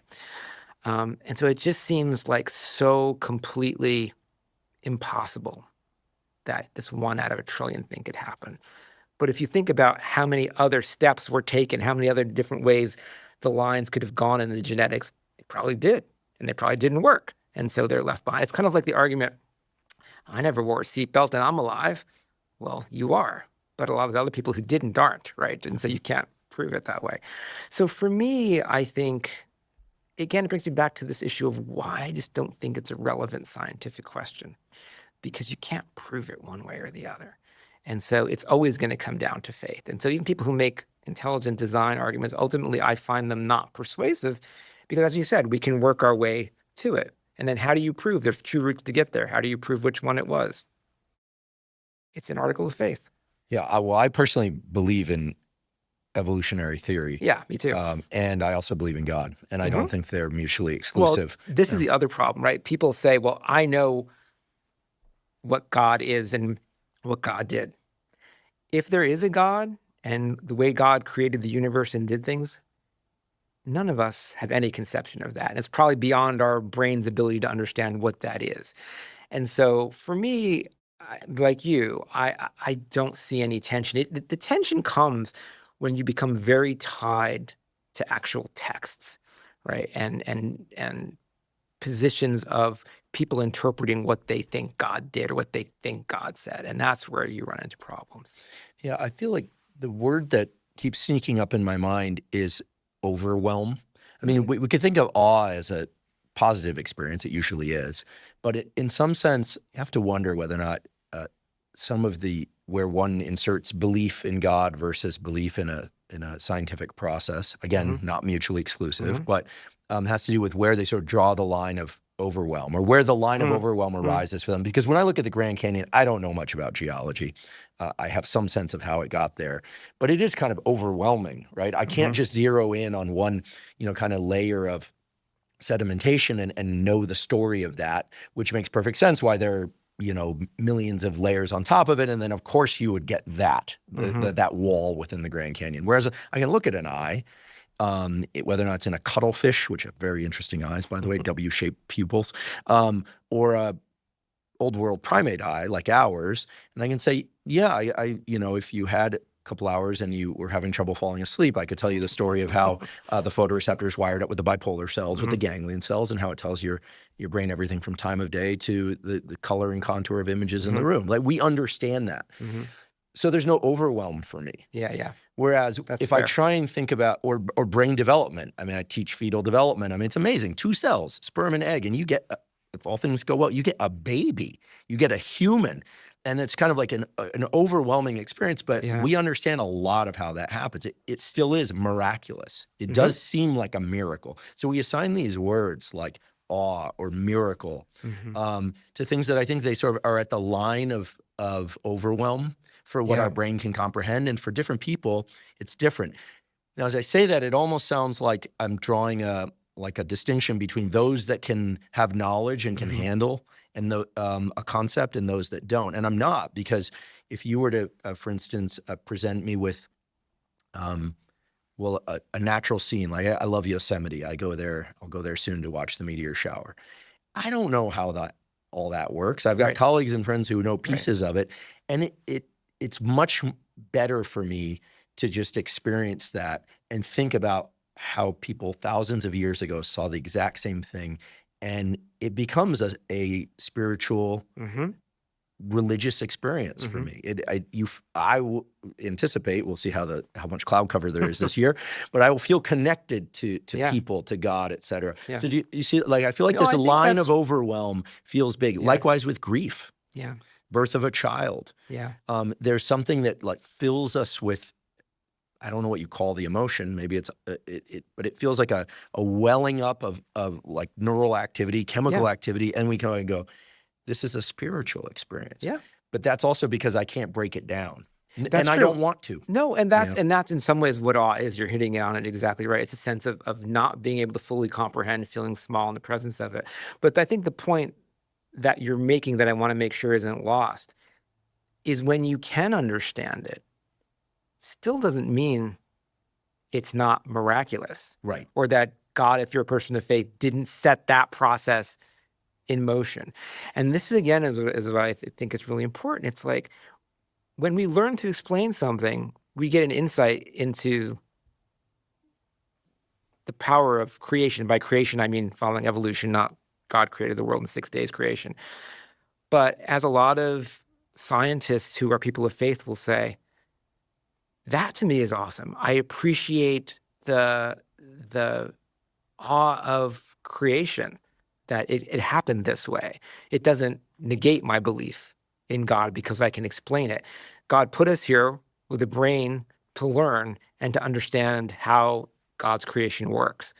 And so I think your point about overwhelm is right, but I want to make sure people realize that it doesn't mean that when you can explain it, it's reducible. Yeah, I agree. I mean, I recently started raising coral, and I'm like in awe of coral, and it makes me feel no less in touch with the incredible diversity of life, and no less in touch with and all the mechanisms, but no less in touch with notions of God or spirituality. The two seem to blend for me, but that wasn't always true. In one of Richard Feynman's books, he talks about the fact that someone once challenged him with the idea that, well, if you can understand all the elements of a rose, or I forget what the example was, that, doesn't that, at the quantum level, doesn't that diminish your experience of it? And he said, no, to the contrary, it enriches my experience of it. Yeah. I don't know if he was a religious person or not. Something tells me probably not, but who knows? But I don't know.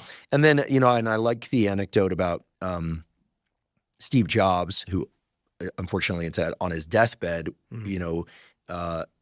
he was a spiritual person into meditation and obviously strongly oriented towards technology also.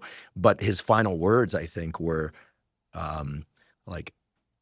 wow. Wow. And I think we are all kind of captivated by notions of the passage from life to death. Like what is that? What comes next? None of us still here know for sure. And I do want to raise this issue of fear of death. Sure. Philosophers have talked about this, psychologists have talked about this. I mean, the one thing that I think lives in all of our brains, conscious or not, is a fear of death.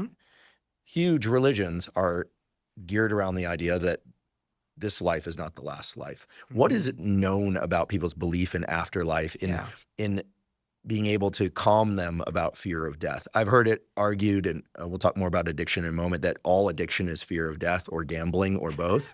That's all gambling addiction. Yeah. Some people gamble in casinos, other people gamble in other ways.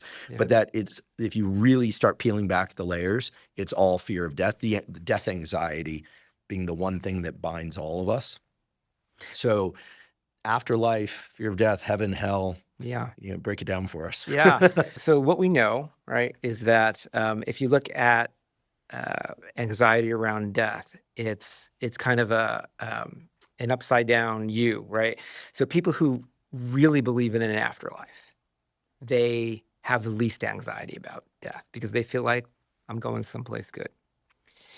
People who firmly reject any form of afterlife, they're a little more anxious than the believers, but they're less anxious than one other group, right? Because they're like, oh, I'm going to end up in the ground. Okay, I don't like it. Fine. The group that is the most anxious about death are the people who don't know. Because they're like, oh, wait, is there an afterlife? And if there is, did I do what I need to get into that afterlife? And so those folks are the ones, because they're struggling with the belief. Like certainty, right? We know the brain likes certainty one way or the other. And certainty that things are going to be good is better than certainty that there's just an end and there's no suffering. It's just an end. There's no hell you're going to. But the people who don't know, they're the ones who are the most anxious. And so I think the reason a lot of religions talk about this, well, there are multiple reasons. One is because it's just inherently strange to think that you're a conscious being and one day that consciousness is going to end. And so that's scary.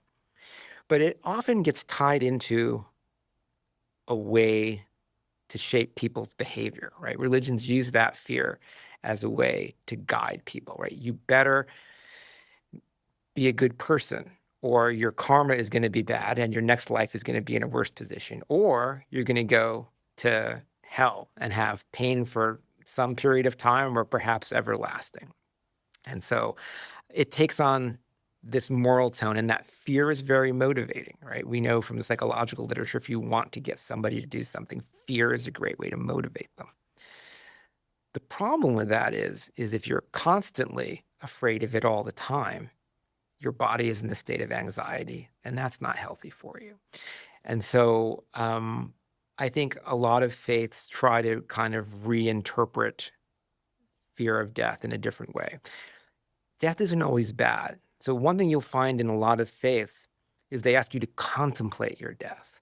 So in Buddhism, there are meditations that are focused on thinking about yourself dying. There's even these intense forms of meditation. I forget the actual word in the original language, but they're basically called corpse meditations, where the monks will meditate in front of a decaying corpse over days as a way to tell you that you can actually see and experience what will happen to you.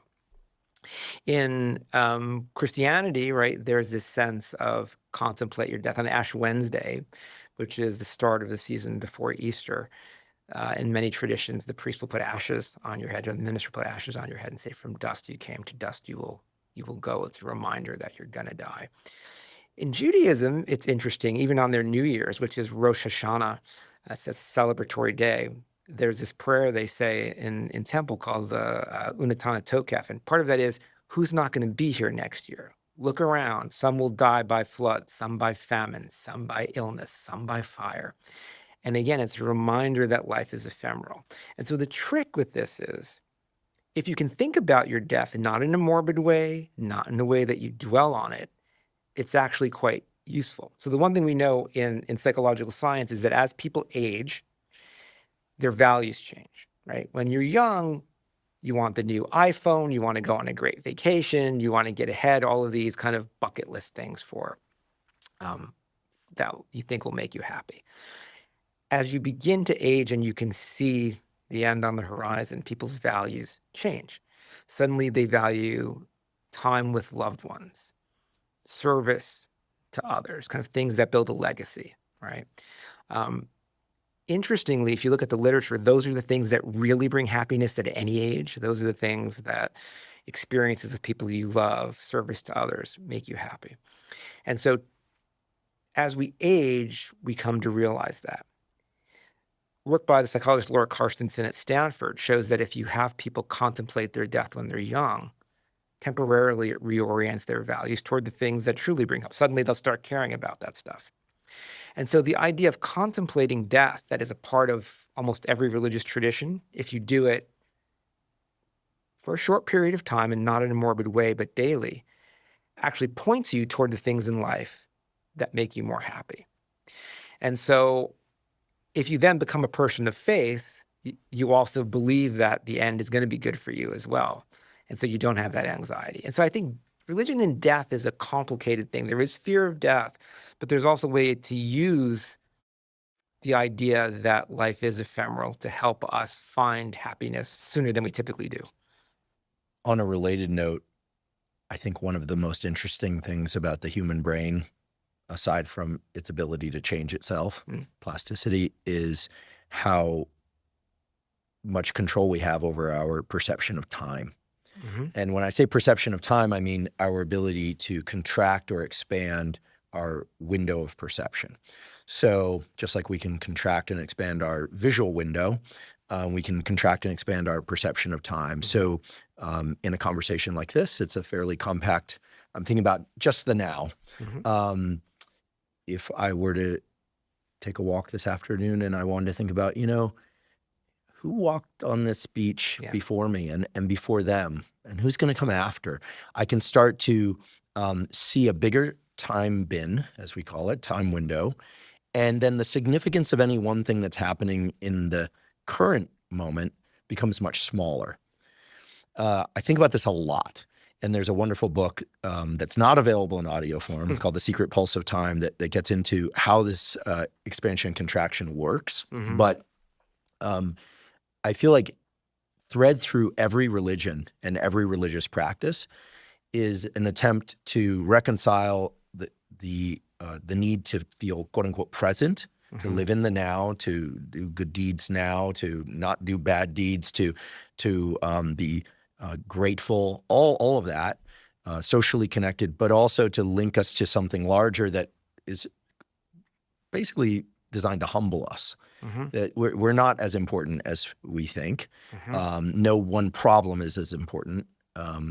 Even the biggest challenge in the world is this too shall pass. Maybe not in your lifetime because you're thinking about it until your last breath. Let's hope not. But no one else is going to be worried about it afterwards.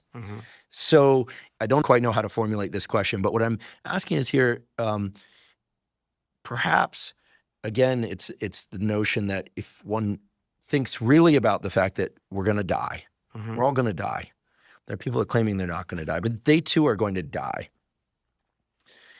There's a lot of overwhelm in that. If you really go into that and if you're attached to your present life and the present moment as the most important thing. But if you can access ideas and feelings around the fact that, you're part of a continuum, you're connected to people in the past that had the same fears, that alone makes you feel a little less, it seems a little less futile. So the question I have is, what do you see across religions that allows people to bring themselves some peace around the reality that they're going to die, that is really about connectedness, not just with other people, but in time? The Buddhists seem to have mastered this through a daily practice of meditation. In other religions, it seems it comes about through what we call holidays. Each year on the same days, roughly, we go through the same practices that kind of links up year to year. It breaks up the moment-to-momentness of things. You see where I'm getting with this? I'm sorry this isn't a better formulated question, but I think about this all the time. I still don't know how to talk about it because there really isn't a language for this time elasticity. But anyway, I'd love your thoughts on this, if you would. I have a friend who's a rabbi, and not being Jewish, one day I said to her, so, why do you still pray in Hebrew? In Catholicism, we don't pray in Latin anymore. Like, we pray in English. Yeah, good point. Right. And what she said was, part of it is to keep the culture, but part of it is too, she says, it is sometimes an amazing experience when I stop to think that the words I am saying now have been said by Jews for thousands of years going back. And those same words will be said, hopefully, thousands of years going forward. And what it does is it situates me in this sequence of time. And I know that the challenges that I'm facing have been faced by people before and will be faced by people afterward. And in that experience, I feel part of something greater. And I think, one thing we're seeing now, you keep hearing on the news how people are leaving traditional faiths, and they are. But there's a subset of people who are actually going back to more Orthodox faiths, traditional Catholicism, Orthodox Judaism. And what they'll often say is there's an appreciation in these forms, where it's still the Latin Mass or other types of things, for things that have felt true and universal through time. And when I worship that way, I feel that connection to humanity and this sense that we're all in this together. And they find and feel a sense of deeper purpose. Like, things just aren't relative and, changing here and there depending upon people's norms and mores at the moment. And so, there's no work that I can think of that points to this, but I think the phenomenon you're describing is one that is very felt by a lot of people, especially if they engage in practices that have a longer tradition going back. Because I think the human brain's ability to distract itself into task or moments or recreation or drug itself so that you don't pay attention to the passage of time. This is why I do think that a lot of addictive behavior, but also just a lot of what we call kind of unconscious stuff like scrolling or, or eating food that's not good for us, even when we're not hungry. Like these things are just, I have a friend and she said, yeah, I'll get lost in audiobooks sometimes. I thought, audiobooks are great. Reading's great. She's like, not the way she's using them, right? To just get lost as a way to distract. Yeah. We don't know how to sometimes deal with quiet. Why not? Is it because we feel alone? Well, if not, then I think it's like this, I think it is really a fear of death. Along the lines of addiction, I find it interesting that in all the different sectors of 12-step programs, which I think the data now show can be very effective, not for everyone, but they can be very effective for a lot of people. One of the requisite steps is giving over to a higher power. In that step, it sort of spells out that the human brain, one's own brain, is not capable of handling it all, right? It also, it says, listen, you're not supposed to be able to do this alone. You're not even supposed to be able to do this with a community. You need something else first. The community is important, but a will to change is important, but you need help. And the one piece that you can't get away with is trying to do it without some notion of higher power. 12 steps are very careful not to dictate if that should be Christianity, Judaism, or Muslim. It's sort of all encompassing in that way, but it can't just be you and your brain and your will. Right. And it's not you, your brain, your will, and your community of other people who are rallying against this thing you're trying to overcome. You have to give over some degree of power. This is the serenity prayer, right? Like you're acknowledging what you can't control. And I find that to be remarkable, right? Some people have accused 12-step of being a religion or a cult. We'll talk about cults in a moment. But I think therein is like this acceptance that the human brain is amazing, but it can't do all the things that it needs to do on its own. That for me is one of the most convincing reasons to have a belief in God, because I know a thing or two about the brain. I certainly don't know everything. And it's really good at a lot of things. And it's really dreadful at a lot of other things. And it's completely incapable of other things. And there are lots of quote unquote energies in the universe. I mean, there's energies coming out of the sun that we can't see or perceive that act on us. So this notion that there would be energies in our universe, I know this sounds kind of mystical, woo and new age, but literally radioactive energies and energies that we can't see but have an impact on us. That's not just something to debate. That's real. Scientists will agree that's real. So I guess for me, the leap to God and religion doesn't seem as far anymore. It just seems like it's like right there. I mean, things that we, 30 years ago, if someone told you the way quantum mechanics work, you would have thought they were insane. And so I think we have to have some intellectual humility that there are forces in this world, as you're saying, that we don't have access to yet in terms of our conscious awareness, but nonetheless, they can act on us. Your point, though, I think about the 12-step programs is an interesting one because they do work for a lot of people. And what the data show about kind of giving over some control, believing in a higher power, is it actually is useful for avoiding addiction. So people who are engaged with religious practice have some protection against addiction. The rates are lower. But when you surrender to a higher power, a lot of people resist this and they think the idea is problematic because they interpret it as meaning you're like an automaton. You're just going to give over everything to God and not be a thoughtful person. That's not what it means for the people who actually do this, right? For the people who surrender to God, what it means is I'm going to try and do the best I can, make the best decision I can, live the best way I can. But I realize that I can't control everything, including my own behavior all the time. So I'm going to do the best I can, and then I'm just going to give it over and hope that trust that God will help me. And that does two things. One is, again, it provides the sense that you have a friend. There's someone else who cares about you. You're kind of like a junior partner with this person working toward the goal. And that, I'm not exactly sure why. I don't know if any of us know exactly why it works, but that reduces stress and anxiety a lot. Because, we like to think in this world that we're optimizers, right? I'm always like, I want to buy this car. Well, let me research everything about this car so I can make sure I get the exact right car. Or if I'm trying to make a decision about my health, I'm going to research everything I can. But, at a certain point, the tyranny of choice, too much information can drive us nuts. And so if you do the best you can, but then trust in something else, it reduces that stress. And I think ultimately then makes it easier for you to achieve that goal down the line, because you also feel like someone else is counting on you. I mean, I don't go to the gym. I should go to the gym. The one time in my life when I went to the gym, when I had a workout partner who I know if I didn't go was going to be like, Dave, you have to come. I'm counting on you. And so, there's that added element too. And so I think the idea of surrender doesn't mean you're not thinking intelligently. It doesn't mean you're giving over control of your life. It means you're accepting a partnership with someone else who's going to try and help you. And again, not for me to say if that's true or not, but I think that's how it works for people. We've been talking about God and to some extent religion. How many new religions are there?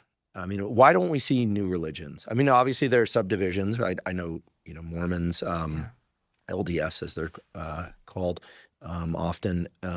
You have Orthodox, Conservative, and Reformed Judaism. You have Catholics and Protestants, and you've got Seventh-day Adventists. And forgive me for not, subdividing other religions, but you get the idea. But how often is there a new subdivision? And how often is there an entirely new religion? And since I haven't heard of these new religions, how come they don't stick? It's a good question. In fact, for one episode of my show, we were interested in this because I didn't know the statistics. And so we invited on a scholar who studies this. And she kind of shocked me because she said that every year there's between 100 and 200 new religions that form. Now, the definition there is a little loose, right? Some of those religions we would call cults. Some of those religions are, there's a person in Canada who put a Kleenex box on her head and says she's, getting messages from some alien race. And did that happen? Something like that happened. I mean, I have the details exactly right, but yes. But most of them, the reason you don't hear about them is because they're flashes in the pan, right? For a religion to stick, there's two ways. One is somebody in power, right? You can think about in the old days, the emperor said, this is my faith. You all will now be this faith. But in the modern world, that's less. It tends to be the case when they speak to some need. And that is their practices and their ideology address someone in a new way.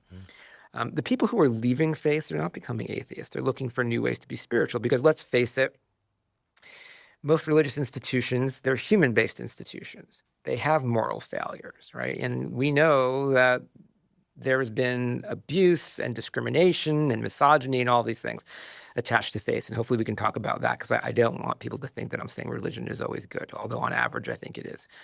It has to speak to you. And those are few and far between. Right now, what astounded me is where people are having profound spiritual experiences is at Burning Man. So most people think of Burning Man as this kind of debaucherous party in the desert, which for some people it is. It is. But this is work by the neuroscientist Molly Crockett at Princeton. She went to Burning Man. She was a burner herself. But, coming up soon. Are you going? Yeah, no. God, no. I hate the heat. Do you know that this year ticket sales are up by a significant amount compared to even before the pandemic? No, it doesn't surprise me. Yeah, that I a number of friends who have never gone before contacted me in the last week are like, are you going? I've never been. Yeah. Are you going to go? No, this year I'll be abroad. But, yeah. It could happen. I'm somewhat curious. Yeah. No, but not this year. What she showed is that there's a segment of people there that report having profound spiritual experiences. Now, if you think of Burning Man, right, it's one of these, what we would call a liminal space, right? It is everything that's normal in life doesn't happen there. People go to take different names. They wear different clothes. You are exposed to an environment that is relatively harsh in the desert.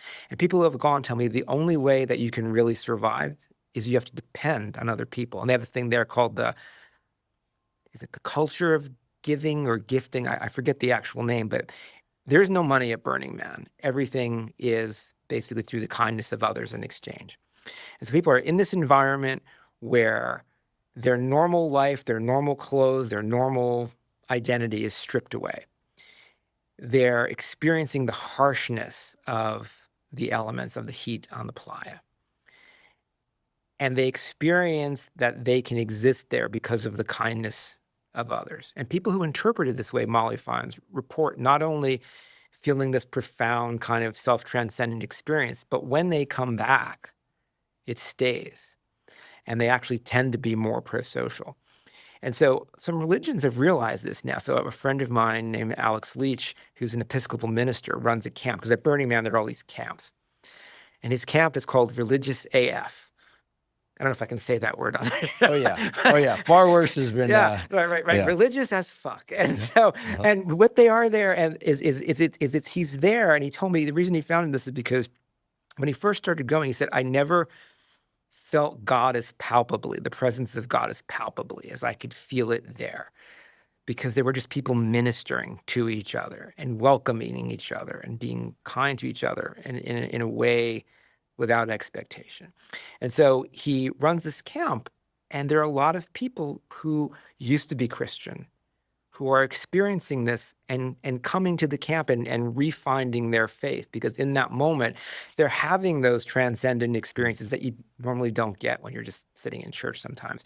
There's another group, I think it's called Milk and Honey, I don't remember, but they have 1,000-person Shabbat for Jews there. And it's this incredible experience people report. And so I think for a lot of people, they're looking for those spiritual experiences, and things like Burning Man are a way to do it. And then they have, what do they call them? Little burns or remote burns, right? Throughout the year, where they'll come together at different times and do this. And so I think what you're seeing is a desire of people to kind of fill that God-shaped hole in their heart, to feel that. And for a lot of them, kind of the staid religious rituals that we're kind of getting now aren't doing that. And so I could see something evolving out of that, but who knows where we're going. Interesting. The Grateful Dead and people that follow the Grateful Dead came close to meeting some of the major criteria for a religion, right? Growing up in the South Bay area in the late 70s and 80s and early 90s, I mean, Grateful Dead would come play at Frost Amphitheater, they play at Shoreline. I mean, you get people literally following them around the country. It had elements of, I'm going to offend some people. My sister was kind of she didn't follow them, but she was a deadhead.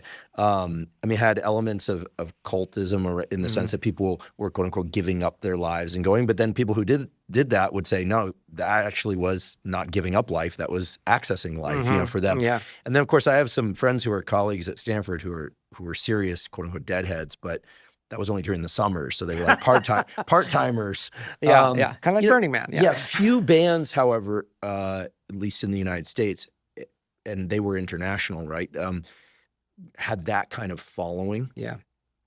Usually when we hear about followings where the main characters have beards and there's drugs involved, and not every deadhead was super into drugs. I know some that were totally straight edge, actually. And they actually used to have, I should just mention, AA and NA meetings at shows, so for people could go who were in recovery. But cults generally include some like over symbolized leader, like their face.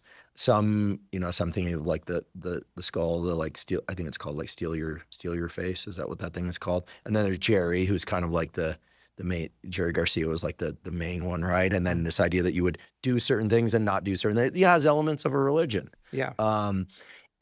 But cults, like the ones that we hear about, like the Heaven's Gate cult that thought that they were going to live forever, they committed mass suicide during the Hale-Bopp comet.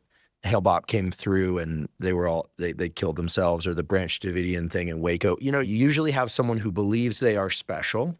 This was not true for the Grateful Dead. You never heard Jerry Garcia saying that he was like the Messiah or something. But with David Koresh and the Branch Davidians, you had that a self-belief that one is extra special.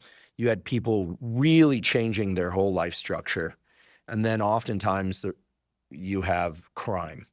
You end up with something happening internally where people are being exploited. And then that's like obvious cult or mass suicide or Jonestown or something like that. So, the line between cult and new religion is extremely thin. So it makes sense to me why not many would break through. And so I have this question. Do you think that the existence of Christianity, Judaism, the Muslim faith, and Buddhism kind of tiles what the human brain needs in terms of options? Oh, and atheism and agnosticism.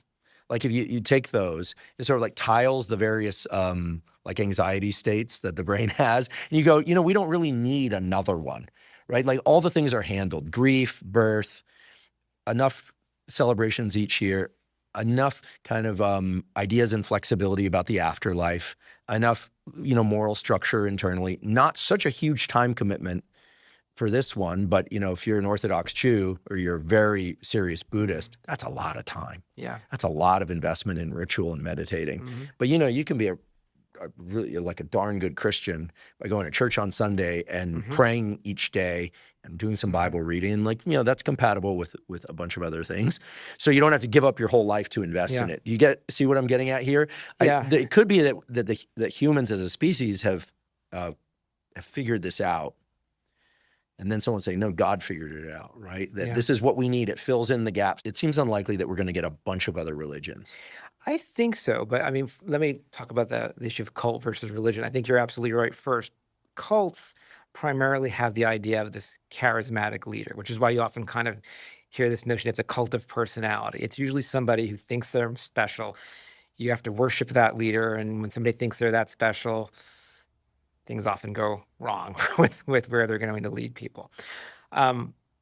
Regular religions, though, can have the same problems. I mean, the thing I'd like to say is when you look at religious practices, a way to think about them is as spiritual technologies, right? They're technologies, mind-body practices that can move hearts and minds. They can move them for good. They can move them for ill, right? It depends upon the motives of the people who are using them. So, people always say, Dave, religions are the source of all war. Most wars aren't fought about religion. There are some that are like, hey, I disagree with your interpretation of the scripture. Most of them are about land and resources, but religion gets pulled in.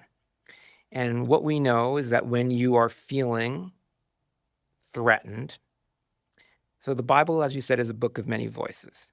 There are beautiful passages in there about mercy and kindness. There are other passages in there about dashing the heads of your enemies' babies against rocks, right, to punish them. And so what we know is that when people feel more threatened, their conception of God, or this is work by the psychologists Kirk Gray and Joshua Jackson, their conceptions of God become more aggressive and punitive. They believe that God values vengeance more. And if you ask them to recall verses from the Bible, they're going to recall the ones that are about smashing the baby's heads as opposed to being kind and merciful. And so this is why you can see things like Christian nationalism form. And you can see, if you go to some of these events, you'll see pictures of Jesus holding an AK-47, right? Because our mind, to be adaptive, as if we're not evolved to be saints or sinners, when we feel we're threatened, we want to fight against that.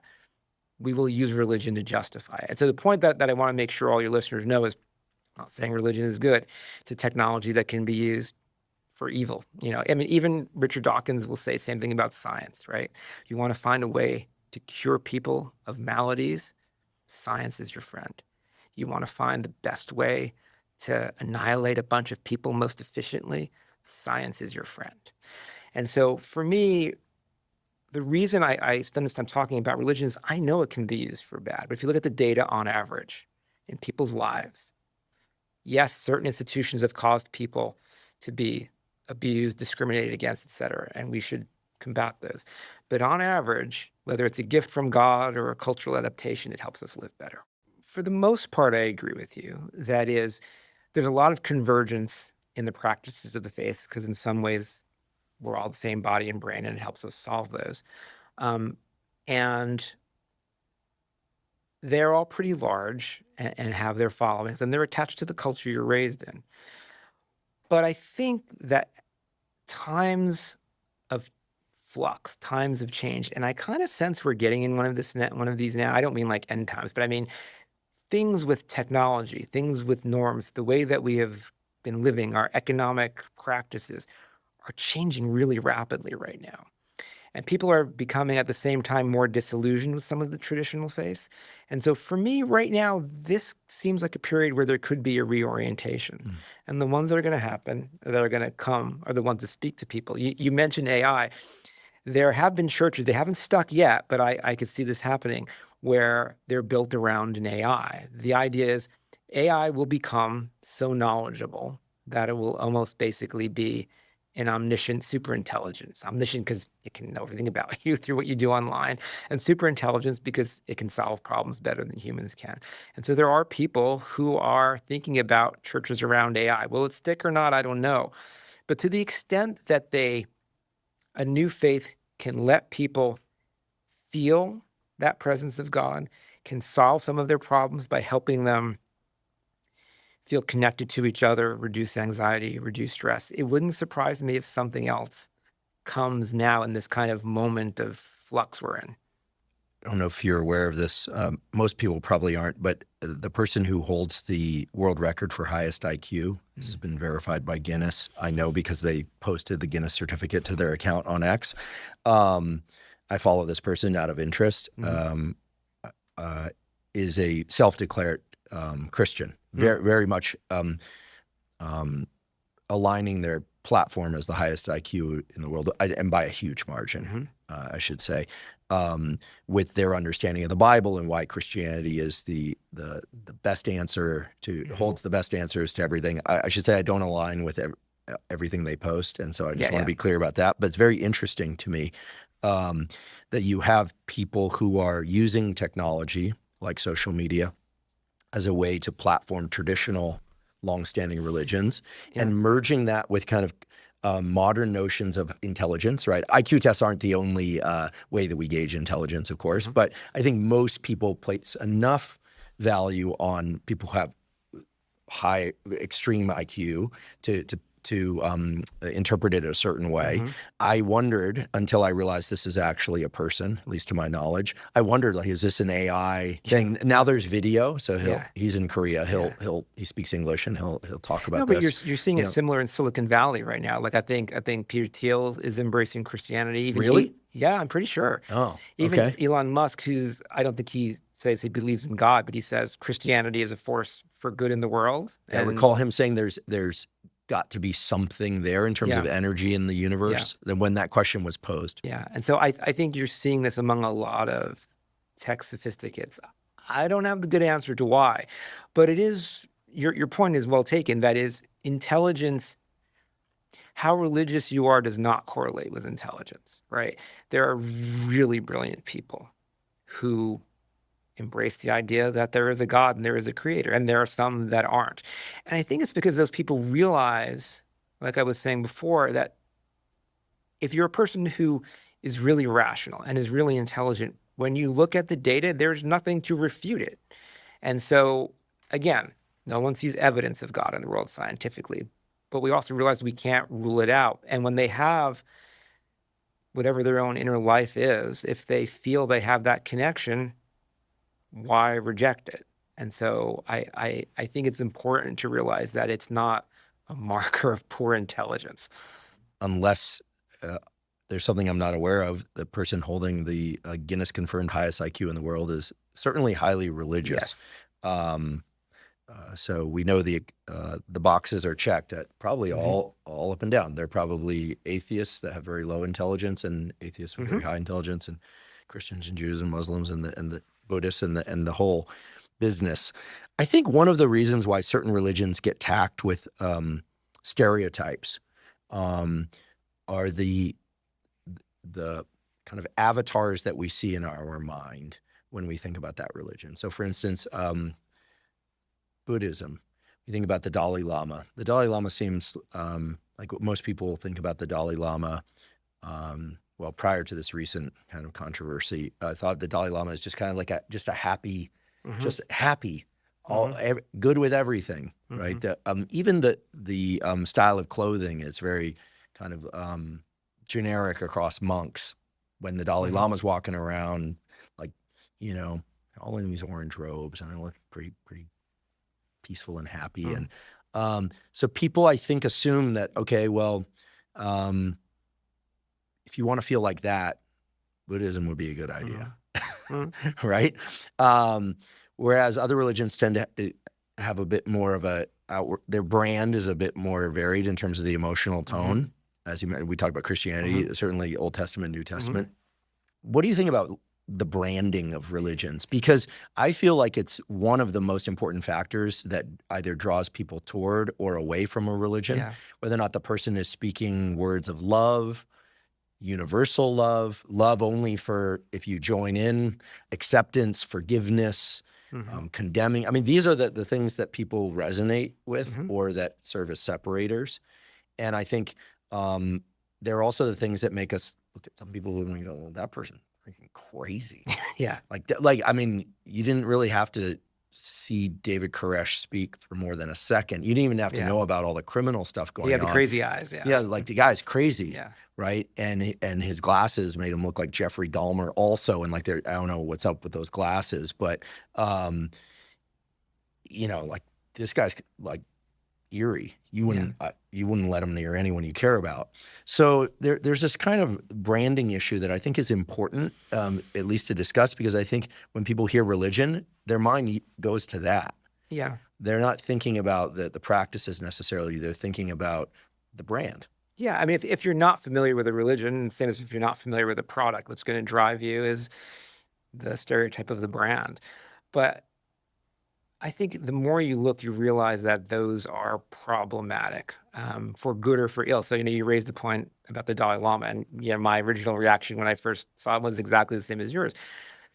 But, even Buddhism, a religion that is built on the idea of loving kindness and ending suffering, in Sri Lanka right now is being used to justify kind of a genocide against certain groups, and the monks themselves are taking up arms, right? And people are shocked when they hear that, because any religion can do that. So the danger in religion is always that by increasing community for those who are part of your religion, you can be increasing the distance against those who aren't part of your religion, which is why at heart, the true message of religion is not to make it us versus them.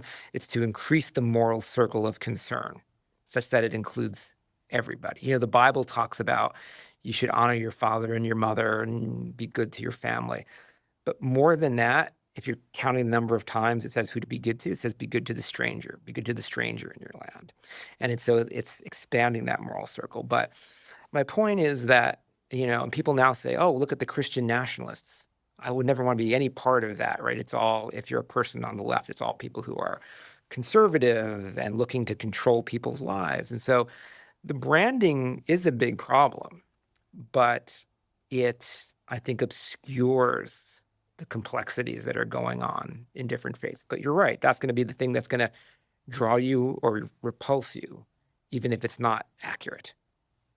We know from medicine that the more similar that your doctor looks to you and the people you know, the more likely you're going to take their advice. I think similarly, the more different the dress of a religious figure, the more different their haircut, the more different they speak, the less likely you are to join up with them. It feels far away. And so it's going to be interesting to see in the years to come how people gravitate toward or are repelled by religion in general or specific religions, given that now pretty much everything's visible to everybody, right? It's not sufficient for somebody to just post things in text. They have to actually speak in video, I believe. You have to see them. You have to kind of like, and so we used to talk about scripture, right? But now religious figures we expect to see them directly. And I think there's going to be less shrouding and less separation. And it'll be really interesting to see if people are drawn to or repelled from people. I don't know what to predict. I don't know either, because you could think about it as they're making themselves more accessible to the public and to the masses. But again, there was something also sometimes when they held themselves as separate, as more holy, more knowledgeable, more someone not like me who knows more than I do, who I can trust. So it's a good point. I'm not sure which way it's going to go. Yeah, there's something very true about the time we're living in now, which is very different than just 20 years ago, which is now the more famous you are, the harder it is for you to control your reputation. That's true. Because the real you has to be visible, and any flaws are also going to be visible at some point. Whereas 20 years ago, the more famous you were, the easier it was to maintain your reputation. People could really shroud themselves, and they could create mystique. And this is true in every area, not just in terms of celebrity and fame. This is true for politicians. This is true, I think, for religious figures.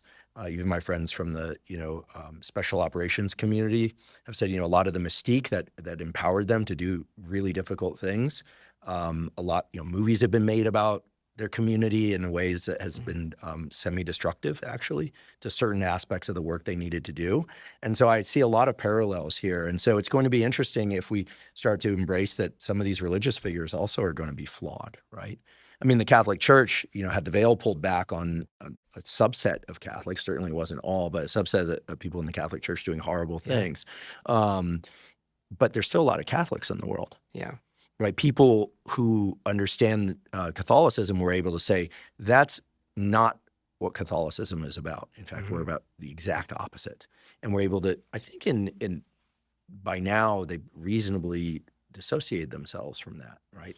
Yeah, I mean, there still are ongoing debates, and what will happen now is you'll have people who are coming up for higher positions within the church, and it'll look back and show where even though they didn't do anything, they were covering things up. So the echoes of that go on. But, the point you raise is a good one. I think it's going to hit certain religions more than others. So there are certain religions where it's really important to have an intermediary, like in Catholicism, right? For you to get certain sacraments, the priest is the mediator, right? The priest does this transubstantiation, allows the bread and wine to be turned into the body and blood of Christ that you then receive. In many other religions, the role of the minister, priest, or reverend isn't as important, right? There's direct experience. I can experience God directly in my prayers or through my practices. And so I think a lot will depend on whether you need that mediator or not. And I think there is this push among some people to want that direct experience, to not be hindered or have the baggage of the institution upon them. A couple of questions for you, if you're willing. Do you pray? I'm one of those people who prays at times where I'm feeling the stress. So prayer is not a practice of mine. I always feel like when I say this, I'm like the doctor who smokes cigarettes, right? It's like, Dave, you tell people prayer is good. I'm still kind of working out my belief system. The show I do, How God Works, is really as much of a journey for me as it is for everybody else. And so I believe in the data. I believe this stuff is good. I was raised Catholic. I was an altar boy. I left the church. Where I am now, I'm trying to figure it out. But what I try to do is embrace practices that I think matter. So I embrace this practice of gratitude, right? Rather than praying every day to get it, I find ways to cultivate it daily and see how it changes me. I try to meditate. Am I good at it? No. Do I think it's beneficial to me? Yes. And so I'm trying to figure out which spiritual community, if any, I fit in. I like to say I'm an agnostic. 20 years ago, I would have been an atheist. Now I realize I'm humble enough to say, I don't know. I've seen or felt things that I can't explain. Does that tell me anything? I don't know.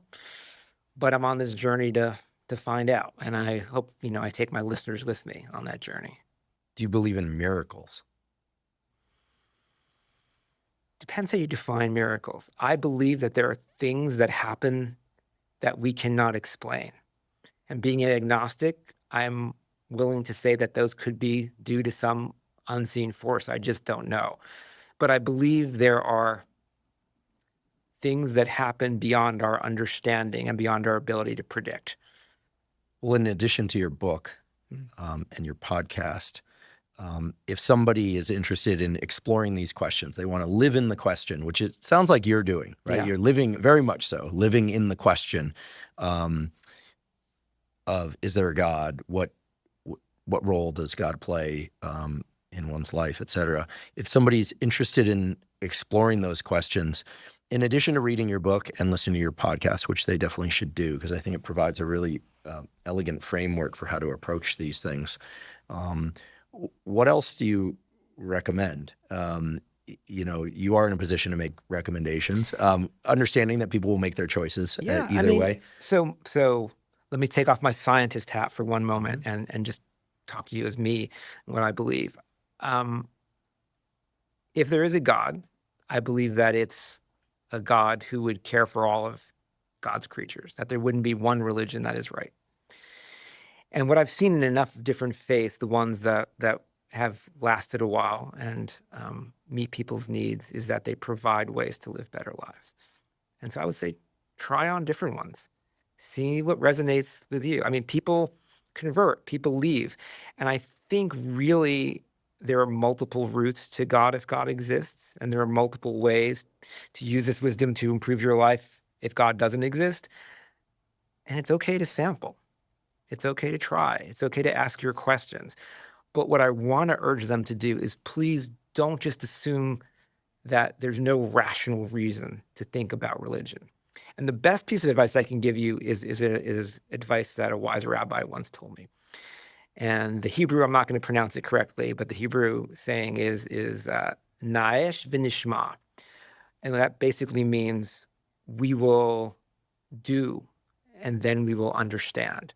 And this comes from when Moses in the book of Exodus was coming down from the mountain with the 10 Commandments. And he was teaching the Israelites about it. And they're like, what? I don't quite understand this. But okay, I'm going to do it. And sometimes it's in the doing of the practice that the understanding comes later of why it's important or how it can help you. If you have to work out all of the logic first, it can be an impediment. And so try. Thank you. I appreciate that. And I know everyone will appreciate hearing that.